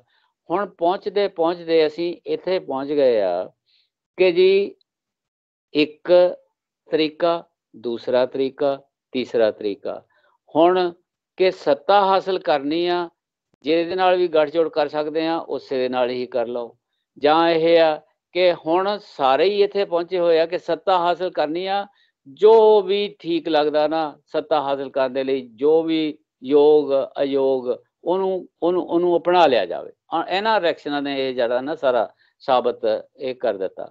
ਜਦੋਂ ਆਪਣਾ ਆਧਾਰ ਬੇਸ ਸਿਧਾਂਤ ਛੱਡ ਕੇ ਖਿਸਕਣਾ ਸ਼ੁਰੂ, ਫਿਰ ਰਾਜਨੀਤੀ ਦੇ ਵਿੱਚ ਵੀ ਔਰ ਦੂਸਰੇ ਹੋਰ ਸਮਾਜਿਕ ਰਿਸ਼ਤਿਆਂ ਦੇ ਵਿੱਚ ਵੀ ਫਿਰ ਉਹਦਾ ਕੋਈ ਜਾਣੀ ਉਹ ਫਿਰ ਉਹਦਾ ਜਿਹੜੀ ਤਿਲਕਣ ਆ ਨਾ ਉਹਨੂੰ ਰੋਕਣ ਦਾ ਕੋਈ ਤਰੀਕਾ ਨਹੀਂ ਹੁੰਦਾ ਹੈ। ਫਿਰ ਉਹ ਜਿੱਥੇ ਮਰਜੀ ਤੱਕ ਉਹ ਜਿਹੜਾ ਨਾ ਤਿਲਕਿਆ ਜਾ ਸਕਦਾ ਹੈ ਹੇਠਾਂ ਨੂੰ। ਸੋ ਇਸ ਕਰਕੇ ਹੁਣ ਇਹ ਆ ਜਿਹੜੀਆਂ ਬਰਗਾੜੀ ਦੀਆਂ ਘਟਨਾਵਾਂ ਹੋਈਆਂ ਉਸ ਤੋਂ ਬਾਅਦ ਜਿਹੜੀ ਨਵੀਂ ਸਥਿਤੀ ਪੈਦਾ ਹੋਈ, ਇਹਦੇ ਬਾਰੇ ਕੀ ਲੈਂਦੇ ਹੋ ਇਹਨੂੰ, ਕਿਸ ਤਰ੍ਹਾਂ ਤੁਸੀਂ? ਉਹ ਇਸ ਕਰਕੇ ਹੀ ਵਾਪਰੀਆਂ ਕਿ ਜਿਸ ਆਪਣੇ ਸਿਧਾਂਤ ਦੇ ਵਾਸਤੇ ਲੜਨਾ ਸੀ ਜਾਂ ਲੜਾਈ ਸ਼ੁਰੂ ਕੀਤੀ ਸੀ, ਜਿਸ ਸੁਸਾਇਟੀ ਨੂੰ ਨਾਲ ਲੈ ਕੇ ਚੱਲਣਾ ਸੀ, ਜਦੋਂ ਤੁਸੀਂ ਉਹਦੇ ਤੋਂ ਖਿਸਕਣਾ ਸ਼ੁਰੂ ਕਰਦੇ ਹੋ ਤਾਂ ਫਿਰ ਉਹ ਅਸਲ 'ਚ ਤੁਹਾਨੂੰ ਦੂਰ ਧੱਕਣਾ ਸ਼ੁਰੂ ਕਰ ਦਿੰਦੇ ਆ ਕਿ ਇਹ ਸਾਡੀ ਰਿਪਰੈਜ਼ੈਂਟੇਸ਼ਨ ਨਹੀਂ ਕਰ ਰਹੇ। ਜਦੋਂ ਨਹੀਂ ਕਰ ਰਹੇ ਤਾਂ ਉਹਦੇ ਵਿੱਚੋਂ ਫਿਰ ਜੋ ਵੀ ਕੋਈ ਜਦੋਂ ਓਪਰਚੁਨਿਟੀ ਆਉਂਦੀ ਆ, ਕੋਈ ਐਸੀ ਘਟਨਾ ਵਾਪਰ ਜਾਂਦੀ ਆ ਫਿਰ ਉਹ ਉੱਬਲ ਕੇ ਨਿਖਰ ਕੇ ਸਾਹਮਣੇ ਆਉਂਦਾ ਆ ਕਿ ਹਾਂ ਵਿਰੋਧ ਬੜਾ ਤਕੜਾ ਸੀ ਅਸਲ ਦੇ ਵਿੱਚ, ਹੈ ਨਾ, ਜਿਹੜਾ ਕਿ ਪਹਿਲਾਂ ਹੀ ਮਨਾਂ ਦੇ ਵਿੱਚ ਇੱਕਦਮ ਤਾਂ ਕੁਝ ਵਾਪਰਦਾ ਨਹੀਂ ਨਾ ਹੁੰਦਾ, ਔਰ ਉਹਦੇ ਲਈ ਕੁਝ ਟਾਈਮ ਲੱਗਦਾ ਆ, ਲੋਕਾਂ ਦੀ ਮਾਨਸਿਕਤਾ ਦੇ ਉੱਤੇ ਅਸਰ ਕਰਨ ਨੂੰ ਥੋੜ੍ਹਾ ਜਿਹਾ ਸਮਾਂ ਲੱਗਦਾ ਹੈ। ਉਹ ਅਸਰ ਹੋ ਚੁੱਕਾ ਹੋਇਆ ਸੀਗਾ। ਜਦੋਂ ਉਹ ਘਟਨਾ ਵਾਪਰੀ ਤਾਂ ਪਤਾ ਲੱਗਾ ਕਿ ਵੀ ਇਹਨਾਂ ਦਾ ਨਖੇੜਾ ਜਿਹੜਾ ਨਾ ਉੱਥੋਂ ਉਹਨਾਂ ਦੇ ਵਿੱਚੋਂ ਹੋਣਾ ਸ਼ੁਰੂ ਹੋ ਗਿਆ। ਇੱਕਦਮ ਬਲੇਮ ਜਿਹੜਾ ਨਾ ਉਹ ਲੱਗਣਾ ਸ਼ੁਰੂ ਹੋ ਗਿਆ, ਕਿਉਂਕਿ ਉਹ ਇੱਕਦਮ ਸਿਰਫ ਜੇ ਇੱਕੋ ਹੀ ਘਟਨਾ ਵਾਪਰਦੀ, ਅਚਾਨਕ ਵਾਪਰਦੀ, ਸ਼ਾਇਦ ਇਸ ਤਰ੍ਹਾਂ ਦਾ ਰਿਐਕਸ਼ਨ, ਇਸ ਤਰ੍ਹਾਂ ਦੀ ਮਾਸ ਮੋਬਿਲਾਈਜੇਸ਼ਨ ਨਾ ਹੁੰਦੀ, ਹੈ ਨਾ। ਬਹੁਤ ਵੱਡੇ ਪੈਮਾਨੇ ਤੇ ਮਾਸ ਮੋਬਿਲਾਈਜੇਸ਼ਨ ਦਾ ਹੋਣਾ ਜਿਹੜਾ ਨਾ ਇਹੀ ਸੀ ਕਿ ਚਿਰਾਂ ਤੋਂ ਮਾਨਸਿਕਤਾ ਦੇ ਵਿੱਚ ਇੱਕ ਗੱਲ ਬੈਠਦੀ ਜਾ ਰਹੀ ਸੀ ਕਿ ਉਹਨਾਂ ਦੀ ਪ੍ਰਤੀਨਿਧਤਾ ਨਹੀਂ ਹੋ ਰਹੀ। ਇਸ ਕਰਕੇ ਉਹਨਾਂ ਦੀ ਆਈਸੋਲੇਸ਼ਨ ਕੰਪਲੀਟ ਜਿਹੜੀ ਨਾ ਤਕਰੀਬਨ ਕੰਪਲੀਟ ਆ ਇਸ ਵੇਲੇ। ਸੋ ਇਸ ਕਰਕੇ ਪੋਲੀਟੀਕਲ, ਹਾਂ, ਜਦੋਂ ਆਪਾਂ ਪੋਲੀਟੀਕਲ ਪਲੇਟਫਾਰਮ ਤੋਂ ਦੇਖਦੇ ਹਾਂ ਨਾ, ਤੋ ਉਹ ਹੁਣ ਵਾਪਸ ਪਰਤਣਾ ਜਿਹੜਾ ਨਾ ਇਹ ਨਵੀਂ ਸ਼ਕਲ ਦੇ ਵਿੱਚ ਜਿਹੜਾ ਨਾ ਕੋਈ ਇਸ ਸੱਭਿਆਚਾਰ ਦੀ ਪ੍ਰਤੀਨਿਧਤਾ ਕਰਨ ਵਾਲੀ ਕੋਈ ਨਵੀਂ ਫਾਰਮੇਸ਼ਨ ਹੋਂਦ ਵਿੱਚ ਆ ਜਾਵੇ, ਜਿਹੜੀ ਕਿ ਜਿਹੜੀ ਸਹੀ ਰਿਪਰੈਜ਼ੈਂਟੇਸ਼ਨ ਕਰ ਸਕੇ, ਉਹ ਇੱਕ ਸ਼ਾਇਦ ਵੇਟਿੰਗ 'ਚ ਹੈ। ਉਹ ਪਤਾ ਨਹੀਂ ਕਿਸ ਤਰ੍ਹਾਂ ਦੀ, ਉਹ ਖਰਾਬ ਮਤਲਬ ਪਾਸੇ ਨੂੰ ਨਾ ਚਲੀ ਜਾਵੇ, ਉਹ ਬਹੁਤ ਠੀਕ ਪਾਸੇ ਨੂੰ ਵੀ ਜਾ ਸਕਦੀ ਹੈ, ਇਹ ਕਿਹਾ ਨਹੀਂ ਜਾ ਸਕਦਾ। ਲੇਕਿਨ ਇਹ ਆਪਣਾ ਅਸਲ ਏਜੰਡਾ ਛੱਡ ਕੇ ਪਾਸੇ ਹੋਣ ਦਾ ਨਤੀਜਾ ਇਹ ਨਿਕਲਣਾ ਸੀਗਾ, ਔਰ ਜਿਸ ਪਾਸੇ ਨੂੰ ਅਸੀਂ ਨਿਕਲਿਆ ਹੋਇਆ ਦੇਖ ਰਹੇ ਹਾਂ। ਇਹ ਸਾਹਿਬ ਆਪਣਾ ਸਮਾਂ ਵੀ ਸਮਾਪਤ ਹੋ ਰਿਹਾ, ਤੇ ਤੁਸੀਂ ਆਖਰੀ ਟਿੱਪਣੀ ਜੀ ਇਹਦੇ ਬਾਰੇ ਕੀ ਤੁਸੀਂ ਕਹਿਣਾ ਚਾਹੁੰਦੇ? ਤੇ ਚਾਹਨਾ ਜੀ ਤੁਸੀਂ ਵੀ ਆਖਰੀ ਟਿੱਪਣੀ ਸਿੱਧੂ ਸਾਹਿਬ ਤੋਂ ਬਾਅਦ ਆਪਣਾ ਦੇਣਾ। ਮੈਂ ਮਾੜੀ ਛੋਟੀ ਜੀ ਟਿੱਪਣੀ ਕਰਨਾ ਚਾਹੂੰ। ਚਾਣੇ ਨੇ ਬਹੁਤ ਸੋਹਣੇ ਤਰੀਕੇ ਨਾਲ ਸਾਰੀ ਗੱਲ ਹਿੰਟ ਦੇ ਲੈਵਲ ਤੇ ਸਮਝਾਤੀ ਹੈ ਸਾਰੀ ਗੱਲ। ਮਾਹੌਲ ਇਹਦੇ 'ਚ ਕੋਈ ਸ਼ੱਕ ਵਾਲੀ ਗੱਲ ਨਹੀਂ ਸੀ। ਅਕਾਲੀ ਦਲ ਪ੍ਰਤੀਨਿਧ ਕਰਦਾ ਸੀ ਜਦੋਂ ਸੈਂਟਰ ਦਾ ਏਜੰਡਾ। ਆਵਾਜ਼ ਬੰਦ ਹੋ ਗਈ ਸਿੱਧੂ ਸਾਹਿਬ। ਹਾਂ, ਰੀਜਨਲ ਐਸਪੀਰੇਸ਼ਨ ਸੀ ਜਿਹੜੀਆਂ ਪੰਜਾਬ ਦੀਆਂ, ਆ ਰਹੀ ਆਵਾਜ਼ ਹੁਣ ਠੀਕ ਹੈ ਜੀ। ਰੀਜਨਲ ਐਸਪੀਰੇਸ਼ਨ ਸੀ ਜਿਹੜੀਆਂ ਪੰਜਾਬ ਦੀਆਂ, ਉਹਨਾਂ ਨੂੰ ਤਾਂ ਸਰਵ ਕਰਦਾ ਹੀ ਨਹੀਂ ਸੀਗਾ ਇਹ ਅਕਾਲੀ ਦਲ। ਉਹ ਤਾਂ ਸੈਂਟਰ ਦੇ ਏਜੰਡੇ ਤੇ ਕੰਮ ਕਰ ਰਿਹਾ ਸੀਗਾ। ਮੈਂ ਜ਼ਿਆਦਾ ਇਹਨੂੰ ਐਕਸਪਲੇਨ ਨਹੀਂ ਕਰਦਾ। ਸੈਂਟਰ ਦੇ ਏਜੰਡੇ ਤੇ ਕੰਮ ਕਰਕੇ ਤੁਸੀਂ ਜਦੋਂ ਪੰਜਾਬ ਦੀ ਰੀਜਨਲ ਐਸਪੀਰੇਸ਼ਨ ਨੂੰ ਸਰਵ ਹੀ ਨਹੀਂ ਕਰ ਰਹੇ, ਤਾਂ ਇੱਕ ਖਾਸ ਕਿਸਮ ਦੇ ਇੱਕ ਉਸ ਕਾਰਪੋਰੇਟ ਸਟਾਈਲ ਨਾਲ ਤੁਸੀਂ ਇੱਥੇ ਵਰਕ ਕਰਨ ਲੱਗ ਗਏ ਹੋ, ਕੰਪਨੀਆਂ ਹਾਇਰ ਕਰਕੇ ਕਰਨ ਲੱਗ ਗਏ ਹੋ, ਤਾਂ ਉਹਦਾ ਰਿਜ਼ਲਟ ਫਿਰ ਬਗਰਾੜੀ ਵਾਲੇ ਜੋੜ ਤੋੜ ਵਿੱਚ ਹੀ ਹੋਣਾ ਸੀ। ਤੇ ਉਦੋਂ ਪਿੱਛੋਂ ਜਦੋਂ ਡੈਮੇਜ ਕੰਟਰੋਲ ਕਰਦੇ ਹੋ ਤਾਂ ਅਕਾਲ ਤਖਤ ਨੂੰ ਵੀ ਯੂਜ਼ ਕਰਦੇ ਹੋ ਡੈਮੇਜ ਕੰਟਰੋਲ ਦੇ ਵਿੱਚ।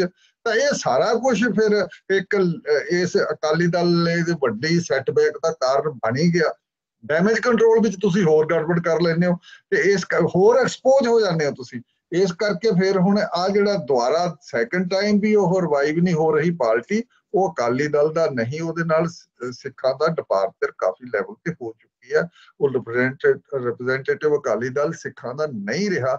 ਇਹ ਨਹੀਂ ਹੈ ਵੀ ਸਿੱਖਾਂ ਦਾ ਹੋਣਾ ਹੁੰਦਾ, ਬੇਸ਼ੱਕ ਉਹਨੇ ਹਿੰਦੂਆਂ ਦਾ ਵੀ ਪੰਜਾਬੀਆਂ ਦਾ ਵੀ ਕਰੇ, ਇਹਦੇ 'ਚ ਕੋਈ ਕਿਸੇ ਨੂੰ ਇਤਰਾਜ਼ ਨਹੀਂ। ਸਵਾਲ ਹੈ ਵੀ ਤੁਸੀਂ ਪੰਜਾਬ ਦੀਆਂ ਐਸਪੀਰੇਸ਼ਨਾਂ ਸਮਝ ਕੇ ਸਾਰੇ ਗਰੁੱਪਾਂ ਨੂੰ ਉਸ ਤਰੀਕੇ ਦੀ ਰਿਪਰੈਜ਼ੈਂਟੇਸ਼ਨ ਦਿਓ, ਉਹਨਾਂ ਦਾ ਟੇਕ ਕੇਅਰ ਕਰੋ ਸਭ ਦੀਆਂ ਪੋਲੀਟੀਕਲ ਐਸਪੀਰੇਸ਼ਨ ਦਾ। ਵੱਖਰੇ ਵੱਖਰੇ ਜਿਹੜੇ ਸੈਕਸ਼ਨ ਹੁੰਦੇ ਆ, ਡੈਮੋਕ੍ਰੇਸੀ ਦਾ ਜੇ ਇਹੀ ਫਾਰਮੂਲਾ ਹੁੰਦਾ। ਤੇ ਜਦੋਂ ਤੁਸੀਂ ਫਿਰ ਇਹ ਛੱਡ ਦਿੰਦੇ ਹੋ ਤਾਂ ਬਾਹਰੋਂ ਏਜੰਡੇ ਉੱਤੇ ਕੰਮ ਕਰਨਾ ਤਾਂ ਫਿਰ ਇਸੇ ਕਿਸਮ ਦਾ ਹੀ ਹੁੰਦਾ। ਹਾਂਜੀ ਚਾਹਨਾ ਜੀ ਤੁਸੀਂ ਵੀ ਇਹਦੇ ਤੇ ਆਪਣੀ ਆਖਰੀ ਟਿੱਪਣੀ ਹੁਣ ਦਿਓ ਜੇ, ਔਰ ਉਸ ਦੇ ਨਾਲ ਇੱਕ ਸਵਾਲ ਜ਼ਰੂਰ ਨਾਲ ਲੈ ਲਿਓ ਵਿੱਚ ਕਿ ਜਿਸ ਤਰ੍ਹਾਂ ਅਕਾਲੀ ਦਲ ਦਾ ਜਿਹੜਾ ਸੰਵਿਧਾਨ ਹੈਗਾ ਆਪਣਾ ਪਾਰਟੀ ਦਾ, ਉਹਦੇ ਤੇ ਵੀ ਜਿਹੜੀ ਇੱਕ ਕੁਐਸਚਨ ਮਾਰਕ ਲੱਗਿਆ ਹੋਇਆ। ਜਿਸ ਤਰ੍ਹਾਂ ਕਿ ਜਿਹੜਾ ਬਲਵੰਤ ਸਿੰਘ ਖੇੜਾ ਹੋਣੀ ਹੈ, ਉਹਨਾਂ ਨੇ ਹੁਸ਼ਿਆਰਪੁਰ 'ਚ ਕੇਸ ਕੀਤਾ ਹੋਇਆ ਜਿਹਦੇ ਵਿੱਚ ਇਹ ਗੱਲ ਬਕਾਇਦਾ ਦਰਜ ਹੈ ਕਿ ਤੁਸੀਂ ਗੁਰਦੁਆਰਾ ਕਮਿਸ਼ਨ ਕੋਲ ਆਪਣਾ ਜਿਹੜਾ ਸੰਵਿਧਾਨ ਹੈ ਪਾਰਟੀ ਦਾ ਉਹ ਵੱਖਰਾ ਦਿੱਤਾ ਹੈ, ਕਿਉਂਕਿ ਤੁਸੀਂ ਜਿਹੜੀਆਂ ਧਾਰਮਿਕ ਚੋਣਾਂ ਲੜਨੀਆਂ, ਗੁਰਦੁਆਰਿਆਂ ਦੀਆਂ ਚੋਣਾਂ ਲੜਨੀਆਂ, ਸ਼੍ਰੋਮਣੀ ਕਮੇਟੀ ਦੀਆਂ ਚੋਣਾਂ ਲੜਨੀਆਂ, ਤੇ ਦੂਸਰੇ ਪਾਸੇ ਤੁਸੀਂ ਜਿਹੜਾ ਚੋਣ ਕਮਿਸ਼ਨ ਨੂੰ ਦਿੱਤਾ ਹੈ ਉਹ ਇੱਕ ਵੱਖਰਾ ਸੰਵਿਧਾਨ ਹੈ। ਇਸ ਦਾ ਵੀ ਰੌਲਾ, ਇਹਨੂੰ ਵੀ ਨਾਲ ਤੁਸੀਂ ਆਪਣੀ ਆਖਰੀ ਟਿੱਪਣੀ 'ਚ ਲੈ ਲਿਓ। ਚਲੋ ਇਹ ਤਾਂ ਹੁਣ ਇੰਨੀਆਂ ਚੋਣਾਂ ਉਹਨਾਂ ਨੇ ਇਸੇ ਸੰਵਿਧਾਨ ਦੇ ਉੱਤੇ ਲੜ ਲਈਆਂ, ਰਾਜ ਵੀ ਕਰ ਲਿਆ, ਹੈ ਨਾ, ਤੇ ਉਹ ਹੁਣ ਕੋਰਟ ਦੇਖੇਗੀ, ਅਦਾਲਤ ਦੇਖੇਗੀ ਕਿ ਉਹਨਾਂ ਦਾ ਕੀ ਕਰਨਾ ਆ। ਦੂਸਰਾ ਇਹ ਹੈ ਕਿ ਦੇਖੋ ਜੰਡੂ ਸਾਹਿਬ, ਜਾਣਾ ਤਾਂ ਸੀਗਾ ਅਸੀਂ ਆਪਣੇ ਜਿਹੜੇ ਸੱਭਿਆਚਾਰ ਦੀ ਪ੍ਰਗਤੀ ਵੱਲ ਦੇ ਪਾਸੇ ਨੂੰ, ਜਾਣਾ ਤਾਂ ਸੀ ਅਸੀਂ ਆਪਣੇ ਫੈਡਰਲਿਜ਼ਮ ਦੇ ਸਾਈਡ ਵੱਲ ਨੂੰ ਜਾਣਾ ਸੀਗਾ, ਤਾਂ ਕਿ ਇੱਕ ਫੈਡਰਲ ਢਾਂਚਾ ਜਿਹੜਾ ਮਜ਼ਬੂਤ ਹੁੰਦਾ, ਪੰਜਾਬ ਦਾ ਇੱਕ ਫੈਡਰਲ ਸਟੇਟਸ ਜਿਹੜਾ ਹੁੰਦਾ। ਚੱਲ ਪਏ ਹਾਂ ਅਸੀਂ ਸੈਂਟਰਲਾਈਜੇਸ਼ਨ ਵੱਲ ਨੂੰ, ਔਰ ਬਹੁਤ ਤੇਜ਼ੀ ਨਾਲ ਚੱਲ ਪਏ ਹਾਂ। ਫਿਰ ਉਹ ਜਦੋਂ ਜਾਣਾ ਹੋਰ ਪਾਸੇ ਸੀ, ਚਲੇ ਹੋਰ ਪਾਸੇ ਨੂੰ ਗਏ ਹਾਂ, ਤਾਂ ਉਸ ਦਾ ਨਤੀਜਾ ਇਹੀ ਨਿਕਲਣਾ ਸੀਗਾ ਜੋ ਹੁਣ ਨਿਕਲ ਆਇਆ ਅਕਾਲੀ ਦਲ ਵਾਸਤੇ। ਬਾਕੀ ਰਹਿ ਗਈ ਆ ਕਨਸਟੀਟਿਊਸ਼ਨ ਦੀ ਗੱਲ। ਇਹ ਜਦੋਂ ਆਪਾਂ ਇਹ ਪੁਰਾਣੇ ਆਪਾਂ ਪਿਛਲੇ ਇਤਿਹਾਸ ਤੋਂ ਹੀ ਚੱਲੇ ਆ, ਇਹਨਾਂ ਨੇ ਵੀ ਕਿਹਾ ਕਿ ਅਸਲ ਦੇ ਵਿੱਚ ਉਹ ਸ਼੍ਰੋਮਣੀ ਆਪਣਾ ਗੁਰਦੁਆਰਾ ਪ੍ਰਬੰਧਕ ਕਮੇਟੀ ਦਾ ਹੀ ਇੱਕ ਵਿੰਗ ਸੀਗਾ, ਜਾਣੀ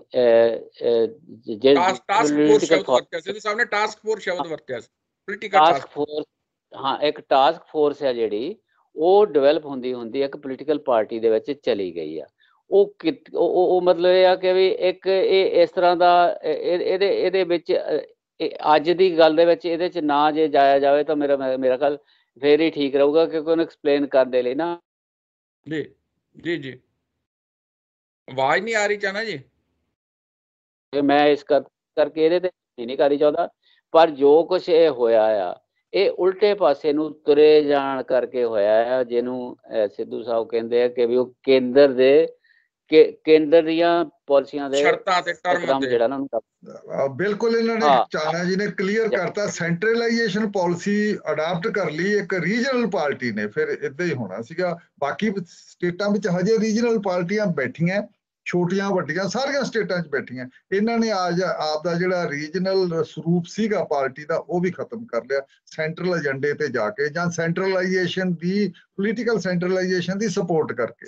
ਮੈਨੂੰ ਲੱਗਦਾ ਚਾਹਨਾ ਜੀ ਨੇ ਠੀਕ ਪੁੱਟ ਕਰਤਾ।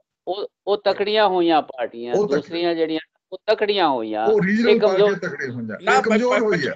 ਅਸੀਂ ਪੱਛਮੀ ਬੰਗਾਲ ਦੇਖਦੇ ਆ, ਉੜੀਸਾ ਦੇਖਦੇ ਆ, ਮਹਾਰਾਸ਼ਟਰ ਤੁਸੀਂ ਦੇਖੋ, ਸਾਰੀਆਂ ਥਾਵਾਂ ਤੇ ਰੀਜਨਲ ਪਾਰਟੀਆਂ ਤਗੜੀਆਂ ਹੋਈਆਂ।